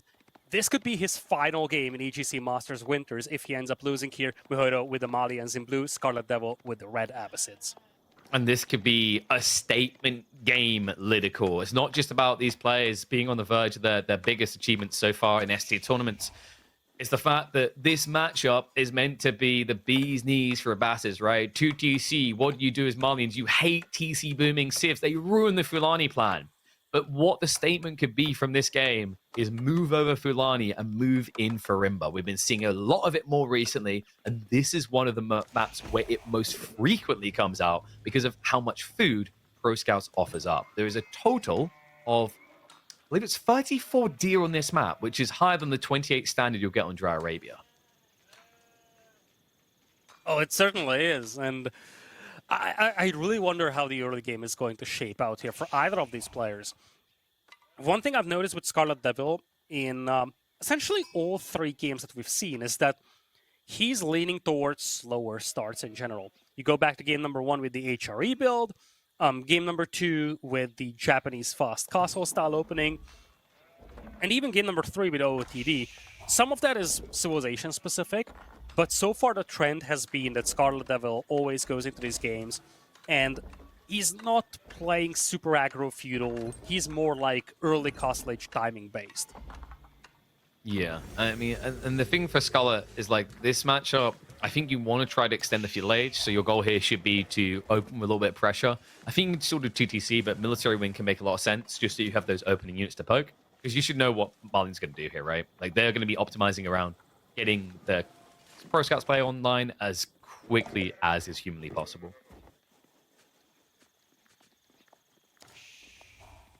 In fact, is it time for me to put on my tinfoil hat and explain the ABBA Pro Scouts build? Please don't. Please do not. You know, it's actually happened as well. So, like, I was huffing the hopium for about a week, theory crafting it, and then it started happening.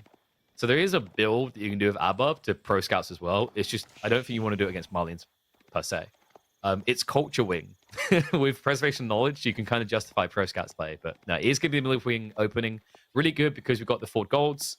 You could actually turn this into, like, additional pressure. So a really popular play that the Bassids started to do about, like, what, a year ago, I think it was now, was you do melee wing and then follow up stables. So then you have all three of the triangle. But the reality here is you should know that your opponent wants to go stables anyway. So I don't think you necessarily need to cover the horseman angle. Yeah, it's an interesting setup. I gotta say, when it comes to, just to go back to your point about the Abbasid Pro Scouts build, if Abbasids are going Pro Scouts, you know that it's a busted technology. We actually had periods where even Abbasids played Pro Scouts, and that's usually when they get nerfs, because Abbasids are really not a civilization that, you know, is meant to be played in a way like that.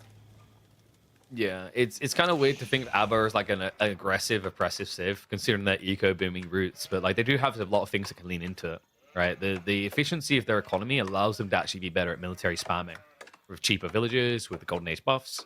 So like there is ways that ABBA can just kind of full blitz it in the H2. But you know, I think you need to do something. If you allow Malians to get too much gear for free on the map, they will just Farimba you, and Freeborn just kind of breaks a lot of matchups right now. Because we have to remember is Freeborn, it's a unit that is incredibly cheap and has 175 HP with 5 ranged armor. Its melee damage isn't insane, but its survivability is. Yeah, and Farimba timings can be devastating on a map like this, where really it's impossible for your opponent to wall. So if you have a dominant army advantage, you can march into their base and start just decimating them. And it looks like Scarlet Devil will once again take the slower approach to this game. He opened with Military Wing. He's going to have that little, presence on the map with the 2 spears, 2 archers. But he is going to play 2 town centers here. Oh, Also means that if these spearmen and archers cannot do substantial damage, Muhodo is free to do whatever he wants in terms of building up cattle or just marching straight towards Castle Edge. so there used to be a play here that felt pretty good for Abra in this matchup, which is you open with a ram. Love this, by the way. Should be able to dive deep enough. Oh, that archer is a little bit slowed down actually by his teammate. That's unfortunate. So loses one of the spears. Now, the play here that used to happen is you'd open with a ram. I don't like that play anymore. And the reason is because of the Warrior Scouts. Warrior Scouts suck against range units. They don't get bonus damage there, but they do get bonus damage against siege in H2. So if you put a ram, usually you're doing it when your opponent's building javelins or archers. And considering the current meta doesn't open with that, I think the ram play lost a lot of value. And you did lose one of the 2 spearmen out there for Scarlet Devil to the town center fire. So it's going to be so much more difficult to protect any rams from the Warrior Scouts. In general, losing that 1 spearman means that it's reasonably easy for Muhodo to clean up this little aggression here. Yeah, I mean, he even added in the archer range, right? So I'm really glad that Scarlet Devil didn't just add more pressure. Opportunity was gone. We even have it being javelins, which is a little bit like overkill. By going javelins in Feudal Age, there's some variant usages here. So for one, like it's military wings, your opponent might eventually try to go composite bows. So you can justify javelins. The other thing is actually, this is the one kind of build order that justifies Farimba Javeliniers. It's the rarest form of Farimba, with the majority being freeborn, the remainder being Mansumi's party. But like, if you are put in a position where you can scale up to 20 javelins in Feudal Age, you can get away with that Castle Age transition. God, First javelin out there. Muhodo just casually kiting away. He's going to secure the other pit mine as well. Looks like he does have 4 Warrior Scouts out already. Scarlet Devil, for the time being, just playing 2 DCs. With this army being cleaned up, he's going to concede all map control to Muhodo. Yeah, we're going to want to check on the sheep count as well. Like Scarlet Devil, the cool thing is obviously your villages are cheap, but it's still going to matter what you're working with here, right? Because, yeah, that's not great. 13 sheep for a guy who should have started on the berries, not a good sign. And there you go, yeah, 60 on the other side. So have a look at the map. You can see Scarlet Devil has a lot of berries on the northwest side. This is kind of beneficial. It means that he can just kind of hunker down and protect himself for longer, and they are back spawning. But in return, like what we're going to be seeing, though, is Muhodo should end up with 34 deer guaranteed. I don't see a world in which Scarlet Devil stops him. Yeah, I don't see it either. The problem is that Scarlet Devil, like, he needs to essentially focus on building up that economy with whatever small eco he has, plus add army at the same time. Whereas if you look at Muhodo, he is ferrying in carcasses, he has the passive gold income as well, and the warrior scouts he made to ferry in those carcasses with, they also act as actual active combatants. So, in a way, the investment to seize that map control is much smaller from Muhodo compared to what Scarlet Devil needs to invest. And I feel like that's just a problem for Scarlet Devil right now, because he kind of has to split his attention between booming and building up an army, whereas Muhodo is kind of doing the same thing with making warrior scouts. Yeah, curious that we see him adding in Donzos as well. So I thought he'd just settle on warrior scouts and javelins, maybe. Warrior scouts, of course, they're not going to directly counter the archers, but that's what the javelins do. And then the warrior scouts are just the body block against horsemen. Maybe he's worried that Scarlet Devil is going for a 1-1-1 build, which is believable. Abbasids do have the phalanx to make their spears better. He also has boot camp. And the Donzos are really tanky, right? They're a rare case. They come with melee armor built into them by default, as well as that hybrid attack. But we can see the saving up coming through. Muhodo is looking for an aggressive timing on Castle. This is guaranteed to be Farimba. Question still is, what is the choice going to be? Freeborn seems way too desirable now that your opponent is blobbing archers. Yeah, it's a lot of production buildings as well for Muhodo out here. He is going to head to Castle Age. If you're Scarlet Devil, you almost have to hit a timing attack here, but generally speaking, it's difficult to hit timing attacks against the Malians, especially when Muhodo himself has quite a few troops out there. He's got a couple of javelins, and he also has a lot of warrior scouts, so he could just intercept reinforcements with those. Yeah, I mean, this is the thing. Warrior scouts, like in this count, can just tickle away, but they're just more valuable pulling all the deer back. And that... Wait, what? It's not Farimba. Ooh. It's an empty Fulani.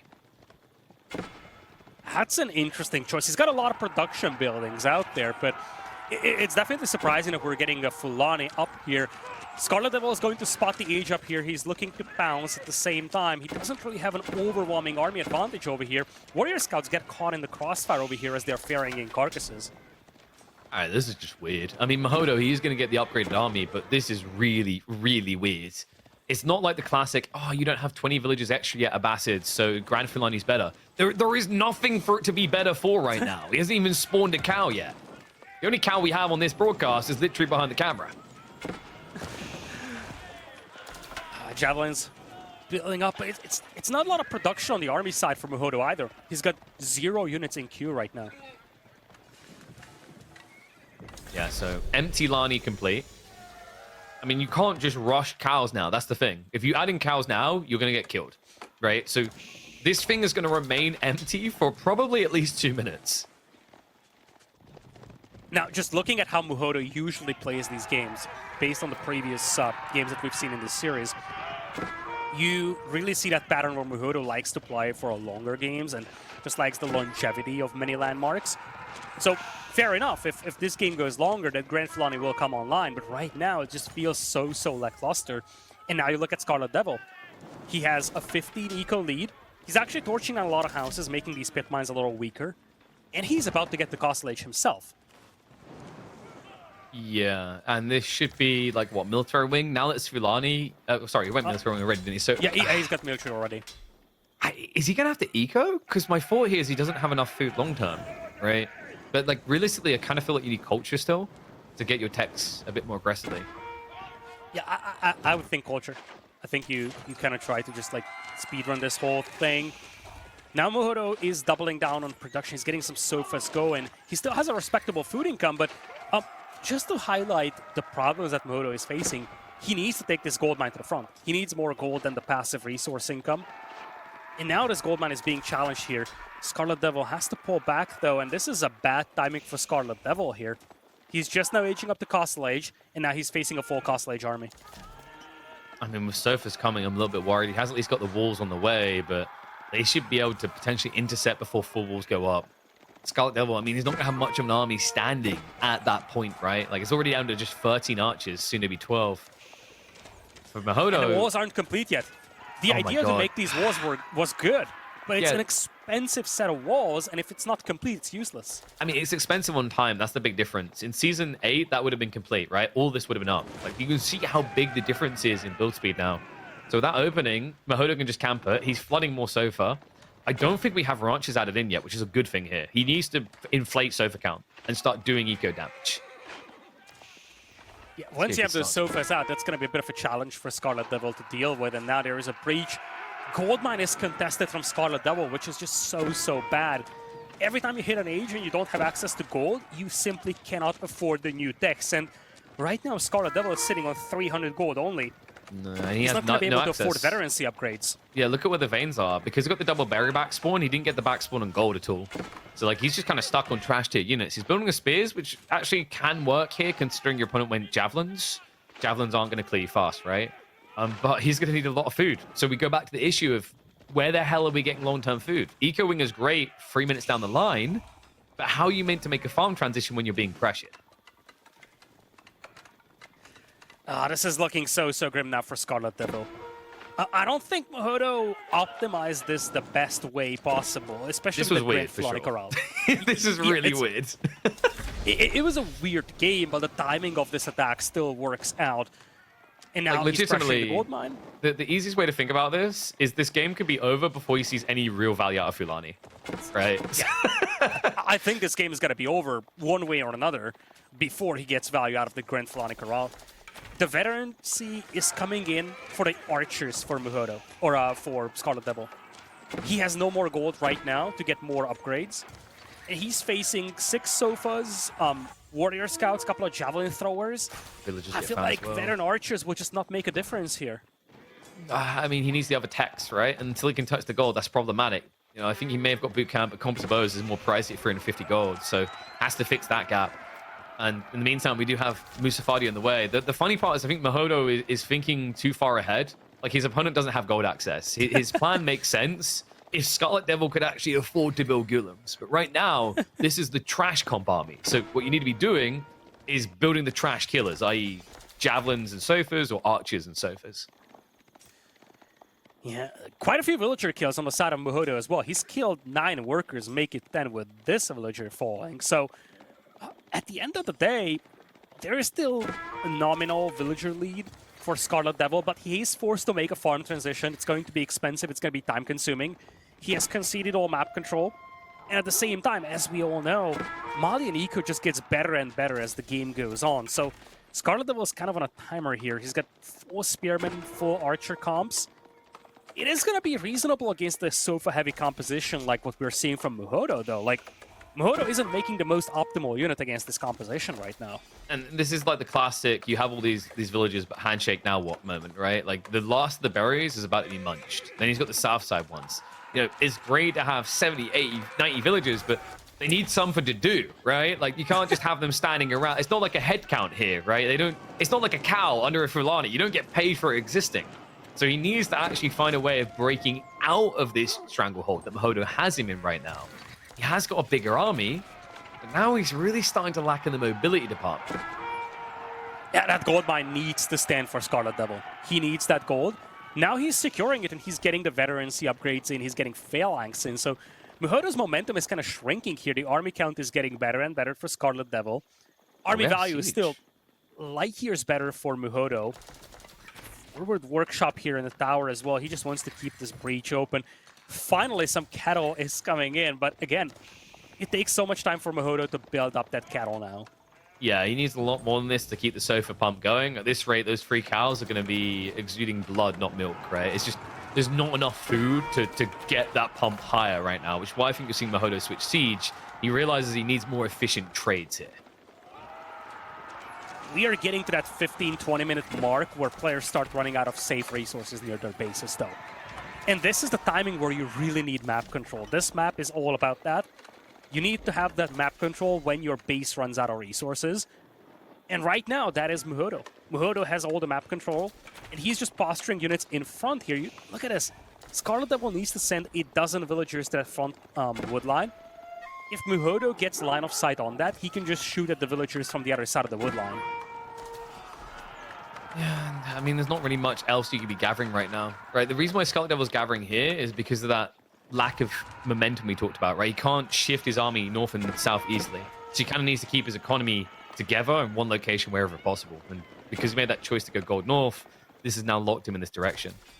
You have still got a few raiders wrapping around the back, but Scarlet Devil, as we just mentioned, has shifted everything north. So like, that's the only place you should really be finding damage here. So many Musafadis here for Muhodo. That's actually a bad unit to make against so many archers. And this could be the saving grace for Scarlet Devil. I don't think his position is one I would envy. Especially with all these villagers running for their lives right now. There better be a gate to the north. If there isn't, these guys could just get caught off guard and they could be slaughtered. No, he knows it would take too long to chase them there, right, with the interception. So he just takes a few worker kills, backs away here. Remember, Muhodo is kind of in a fragile state of economy right now. Both of them are realistically as to why Muhodo hasn't been able to end the game. They both have issues to solve. For Scarlet Devil, it's food access. For Muhodo, it actually also is food access. But slowly, his is being more easily resolved. And now, poison arrows are in for Muhodo, and that makes a huge difference. Those archers will become so much better against armored troops. But if there is any kind of composition it struggles against, it's just mass archers, especially Abbasid archers. I mean, this is the problem. Muhodo's countering for a phantom army here. Oh, well, this actually might be a literal phantom, a ghost, if you will, because the spearmen aren't in position. The sofas just get to ride in on top of the archers. A small group must have been raiding the backside and baiting him. In response, Scarlet Devil just had no spearmen at the start of this engagement, which is why he's giving over so much territory. Now the Mango getting a perfect shot right there. That's maximum value. The reload coming through and he's not even moving. I'm struggling to believe Scarlet Devil's going to be able to stay like this for much longer. There's no way he's going to be able to stay like this. And it all comes down to the fact that his army wasn't together. The Sofas got so much value hitting the archers at the beginning. Now all the spearmen are gone. By the time they arrived, it was too late. And this is going to be a cleanup, and Muhodo has a second layer behind this. Scarlet Devil does not. He's just pumping sofas. Like, it's literally just non-stop sofas now, right? Like, all you need is to keep pressure and momentum going. Like, I wouldn't even be against some sort of proxy-based production buildings, but I think he pulled the villager home. But that was wild, man. I mean, Scarlet, talk about an overreaction. It must have been maybe a maximum 2 or 3 sofas wrapped around the back. Might have even been these warrior scouts. And he sent all the spears. He had 20 at the start of that engagement. Now he's down to 4. I wonder if it was a push to the north. Maybe he was terrified that there was going to be like 5 sofas or so hitting 25 lumberjacks. And he just had to send all the spears in there. But whatever happened, Muhodo used that timing so well. And we've been talking about this across the series. When it was about taking a direct fight, Muhodo seemed to have had the upper hand across this series. And that's what happened in here as well. There was one direct fight, the timing was just better, the positioning was just better for Muhodo. And now Scarlet Devil is really struggling here. He has to flee with all these villagers. And remember, Muhodo was doing this without the buff of the Grand Flanikaran. Now he's getting that cattle going. Things will just get worse and worse for Scarlet Devil. You're seeing that in the server count, right? It's escalating a lot quicker, the reblob afterwards. Whereas before, he'd throw them away and exhaust himself. And, you know, it's crazy because, like, to really sing Muhodo's praise in the way he's taking these engagements, he countered an army that didn't exist, right? He built Musafadi.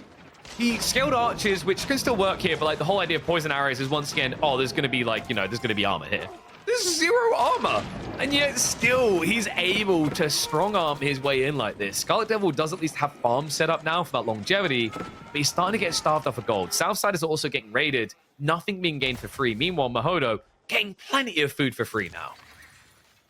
Yeah, I was just going to say the same thing here. Muhodo was everything but optimal here, and he still won that fight. Now, Scarlet Devil looks like he regrouped a little, so he's going to live to see another day. I just don't know how he's going to get out of this mess right now. I feel like now we're looking at a situation similar to that of the previous game, where Muhodo is definitively up, and all he needs to make sure is just not to throw this game away. I mean, it almost feels like he'd have to throw it away 3 times, right? So it's like a race between the two to get caught with their trousers down here. The Mango is up to 2.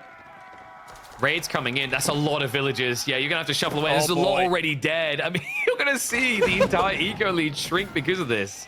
And remember, he killed 40 vills. It's ridiculous. He hasn't stopped this entire time. Also, remember, the Fulani is worth like an extra 20 villages for Muhodo's economy anyway. So he's ahead. Yeah, a couple of minutes ago, it was like a 25 eco lead for Scarlet Devil. All of that is gone. You know, you look down here and you say, okay, there's a raid starting, a couple of villagers fell, and then you look at the villager kills and you realize it's not just a couple. It was 24 or so. Now the population is looking better and better here for Muhodo. The passive resource income is making a major difference. And again, he's starting to take control over this game. He could still collect relics. He only has 1 relic collected, but he's got all the map control in the world. Really, everything is coming together for Muhodo, and he could be in for a matchup against Anathan in the deciders. Muhodo got 3-0'd in the opening round against Wham. Yeah. He did not face Anathan just yet. But as things stand, Muhodo could actually be playing for a chance to get into the playoffs tomorrow. Exactly. And that would be the highest achievement of his career so far. So a really big deal to try and get that deep in the ST tournament for him. And this is already his highest achievement. Like, yeah. I mean, but how about that for a level up, right? Like, you get your best achievement, the next day you get your newest best achievement, right? That's the dream for him. And right now, it's almost feeling undeniable. I mean, Scarlet Devil really is in a box here. You know, you're seeing it in the income, most notably gold and wood. Sure, food is great, but unless you want to build 15 TCs, what are you going to do with 2,000 wood if you have no wood? 2,000 feet rather if you have no wood and gold coming. And it's happening again. He walled it in. He's not realizing it. No, because he's like, oh yeah, it's just sofas hitting the wall. He didn't realize. That was so smart from Muhodo. So many kills in here. Granted, Scarlet Devil is doing everything he can to turn this around, and, you know, there is still a glimpse of hope for him. He still has a promising army. He actually has a much bigger army than Muhodo has right now. But the Mangonels need to come in clutch here. Sacred Sites have been captured. Mangonels. If the Mangonels carry this fight, that might just be it. Yeah, as long as Muhodo keeps his archer alive, he'll be able to clear the spears, and then the Mango should carry him, but there is a risk of a swarm here. Scarlet Devil, ironically, zerging the Marlians. He is going to be able to break through here. Muhodo, it may be a bit too much siege, not enough bio in this engagement. No way of getting away from it. The Ghoulims will gap close. They'll be able to quickly clean up. And it looks like Scarlet Devil has been rejuvenated, found a breath of life at a critical point in this game. We've been talking about this, KP. Muhodo wasn't taking the most efficient engagements out there, and maybe overstays his welcome a little here. Remember, he was still building up the cattle mid-Castle Age, so he was kind of distracted by doing other stuff, collecting relics, building up the cattle. He wasn't full on production, and now it's kind of hurting him. He still has an incredible economy, but he really needs to regroup his army because at the very least, he needs to take one really good decisive fight here. And this time around, he really needs to nail the composition because he's not going to win these battles with a subpar composition. No, and now it's Scarlet Devil's turn to try and return the pain. He needs to, right? The fourth relic is coming home. The Fulani is fully set up. Yes, Scarlet Devil is almost 20 economy ahead, but we've been there before, right? He's lost 44 workers in this game. The sofa raids are still going to be coming in. We'll be able to find the mango. And the walls, though. Will it? It's not going to go up in time. No, they're in again. It just keeps on happening. But it's... I'm starting to feel like this is turning into diminishing returns, though. Because Scarlet Devil lost 45 villagers in this game, but he's still at 100. That's a good villager count for a 25-minute-long game. I feel like at this point, Muhodo is actually losing more by essentially having his sofas cleaned up in small groups versus killing the villagers that he's actually doing. Because right now, he's actually facing a dominant army. It's not a high-quality army from Scarlet Devil, mostly spears and archers, but those are Abbasid spears, those are Abbasid archers, and there's just so many of them.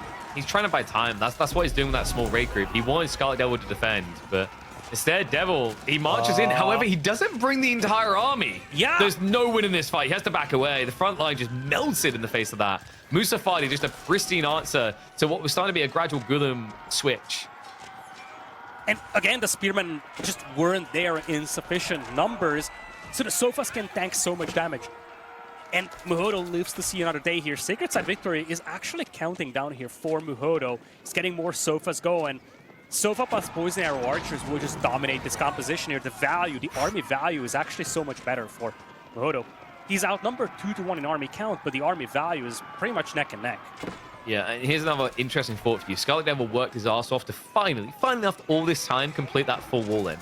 Congrats, you're now at a stage where you need to move out and wall again, right? So like, there's a ripple effect here that Scarlet Devil now actually doesn't keep pushing. He's going to find himself in the same conundrum he was exploring, shall we say, for the last 6-7 minutes of the game. So he has to keep pressing. And let's not forget, he's playing a very wood-heavy composition. Spearmen archers on a map where you have limited amount of wood to work with. He hasn't expanded towards the major forests in the middle of the map just yet. So he cannot really sustain a slugfest where he keeps losing archers left and right. Unless he keeps up this momentum and keeps securing more wood. Now, again, his army is building up very rapidly. Army value is neck and neck. It's just the fact that Scarlet Devil has so much more in terms of troops. I really feel like a lot comes down to the timing of this for Scarlet Devil. And I love how he's torching houses. If he can take out a bunch of houses here, make Muhodo house for a brief moment, he could buy himself a lot of time to just out-muscle his opponent in terms of raw numbers. Sofa's actually did find some breaks to the wall, but not in the inner sanctum. However, that one mango is still a really big problem here for Devil. Doesn't really have enough troops to just circle around the backside, not with the sofa. Not enough spearmen. Where are the spearmen once again? I think they're just getting locked in occasionally on the Musafadi. He will be able to mop up the sofa now, as it looks like Muhodo's next wave actually hasn't arrived here. I think he has a misrally behind this. Yeah, like where his pit mine is. He's got, what, about 10, 15 more troops just not arriving. Yeah. This is so weird from both sides. Look at all those sofas. Those are the sofas you need to win this fight. And now, before the sofas arrive, a lot of the archers get cleaned up. It's, at the end of the day, mutual annihilation. But this could have been so much better for Muhodo. Still, if you are Scarlet Devil, you need to make sure that you have enough spearmen here on the front line, because the sofas will clean you up otherwise. Sofa still full HP, though, not enough spearmen for Scarlet. And this might be the moment where momentum runs out. Yeah, the sofa powerhouse move there. I mean, for a moment, I felt like I was watching Dota. You know, every 30 seconds, a certain number of troops is going to walk down each lane. That's what we were seeing there, with both players coming in with that second wave. But the sofa blob, just a little bit too momentous here. Does need to slow down and reset. But you know, with the amount of cavalry he's now got, with how hard he's crippled Scarlet Devil's hand here, you know, the mangoes could actually be the difference with the cavalry. So, calming moment. Scarlet Devil has now realized a real eco lead, and he needs this many to be ahead because of the pit mines, the passive gold from relics, and the Filani. The problem is it a real eco? Oh, boy. Oh, we talked about it earlier. There's gonna be a moment where you have to come out and war more, and the sofas were waiting. The main problem here for Scarlet Devil is that every time this happens, he needs to pull a dozen spearmen back home. And those are the windows where Muhodo is bouncing on the main army. Those spearmen are missing from the front line because they keep chasing these sofas. And, you know, you gotta credit Muhodo for using the features of the map well. This is a very open map. And when you have mobile troops like sofas, you can just stretch out the attention of your opponent. So, well, look at this army again. Just 5 spearmen. Same problem here for Scarlet Devil. The spearmen are busy chasing the sofas, so there is no front line against enemy cavalry here. No, and it looks like there's going to be a keep drop attempt. Muhodo is trying to wood starve his opponent. Archer's going to try to intercept, but they seem to be a little bit baited by the fight. The second wave is starting to arrive. And they're ignoring each other's mangoes. I think Muhodo jumped the gun on this. He should have just cancelled backed up a little bit because his army's doing exactly that. The villagers just waste their time and waste their lives here. Scarlet Devil better push this back again. Muhodo is down to just 5 sofa. Archer's still in good numbers for him, but here's the thing. Poison arrow archers are awesome against armored units, but they don't trade well against Abbasid composite bow archers out here. Spearman once again gone though, so sofas could help cleaning this. Mangonel is still alive. I don't know how to call this game, KP. It's just so back and forth and so chaotic. Once again, I feel like I'm watching Doa when no one's heroes are moving and we're just going to progressively watch the creeps run at each other for the next 2 hours until the game ends, right? Weirdly enough, in that game, eventually one side does actually win by default, but it's very slow. And it kind of feels like that's where we're going here. That mango was meant to be the golden goose for Muhodo. When you approach these choke points around the houses and everything pushes together, that's where Scarlet Devil's meant to concede. But instead, now we have Muhodo really in a position where he can't afford to raid anymore. The military lead is too big, it's too close to his base. So he has to put everything to this next fight. And you know, the Sofa just aren't really cutting it anymore, right? Like, I think your only play here is to mass mangonels. His eco is grossly unbalanced. He's floating 3,000 gold, but he's lacking wood, lacking food. And the population is just terrible now for him. 130 against 200. Scarlet Devil is confident enough to dive here. He needs to flank those mangonels. The micro so far is looking good, however, for Scarlet Devil. And we might be in for a decider game here, KP. Scarlet Devil is not done just yet. You might as well pull the cows and pretend you got more troops here because this is looking done. I can't believe it. Scarlet Devil was on the ropes facing a KO. Muhodo looked like he was going to do it in the Succulent 3-1 storyline. Now, it just feels like he's been drained, right? Income still looks fantastic, but the ability to push just really isn't there. And you're on top of the cows, right? And we've been talking about this is the thing that's been keeping him alive. If he has to wait just 2 minutes, all the cow are going to be dead. At which stage, Muhodo won't be able to compete with what is now a 45 villager lead for Scarlet Devil. Yeah, Scarlet Devil is playing a late game now. Muhodo, I think he's still more in a mid-game position, and that tells you everything that you need. Scarlet Devil has built up the farming eco. He's got an Abbasid Juggernaut farming now, 2,700 food per minute. We're going to see that turn into a gazillion horsemen. And now with all this momentum, Scarlet Devil is able to secure that mid-map wood line. That was the major constraint for him. Throughout this whole game, Scarlet Devil was struggling to access resources safely. Now with this momentum he has, he can, and that's going to allow him to double down on this aggression. He's going to start mining away at the enemy's gold mine and dropping a keep right next to it. Yeah, it's time for a high dose of irony. After Muhodo attempted that castle that would have given him dictatorial control of the game, instead, Scarlet Devil is now going to be posturing on the edge of the base with one of them. And Muhodo, you know, we're running out of time for this idea of let's just go raid with Sofa. I don't think that time really exists anymore. Scarlet Devil is trying to pop. He has already queued up the next reserve. The only thing left to do from here is go to Age 4. I don't think he will. I think he just double down on this. And really the only missing ingredient for Scarlet Devil is some raids on the flanks. He actually needs to lose units here because he's 200 out of 200 and he cannot field more horsemen. He's got a gazillion units in queue, but he cannot spawn them because he's pop capped. So from now on, it's just trade, trade, trade. And the moment a unit of yours dies, it's going to be immediately replaced. This has literally just been a game of lobbing trash units the entire time. I can't help but feel in some ways Muhodo's going to kick himself a little bit. Like, you know, bring it back to that really dominant point in the game where he looked like he had Scarlet cut off entirely. I imagine, like, when he reviews this game, he's going to think to himself, if I just had maybe 5 to 8 more Sofa, right? More archers instead of this Musafadi, that admittedly he now does need. How different it could have looked. But, you know, this is the challenge sometimes. Like, when you have a timing window and you look 2 steps ahead to how you survive deeper, you can leave yourself weaker in that initial hit. And, you know, Scarlet Devil still can't take anything away from him. Culture Wing now on the way. Once Imperial hits, like, Muhodo, what's your competition here? It looks like he's maybe thinking about Imp himself.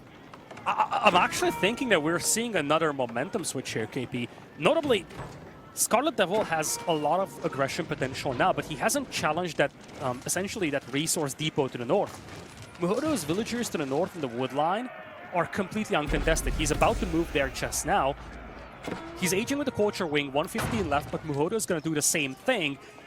And I think the big difference is the army count is back online for Muhodo.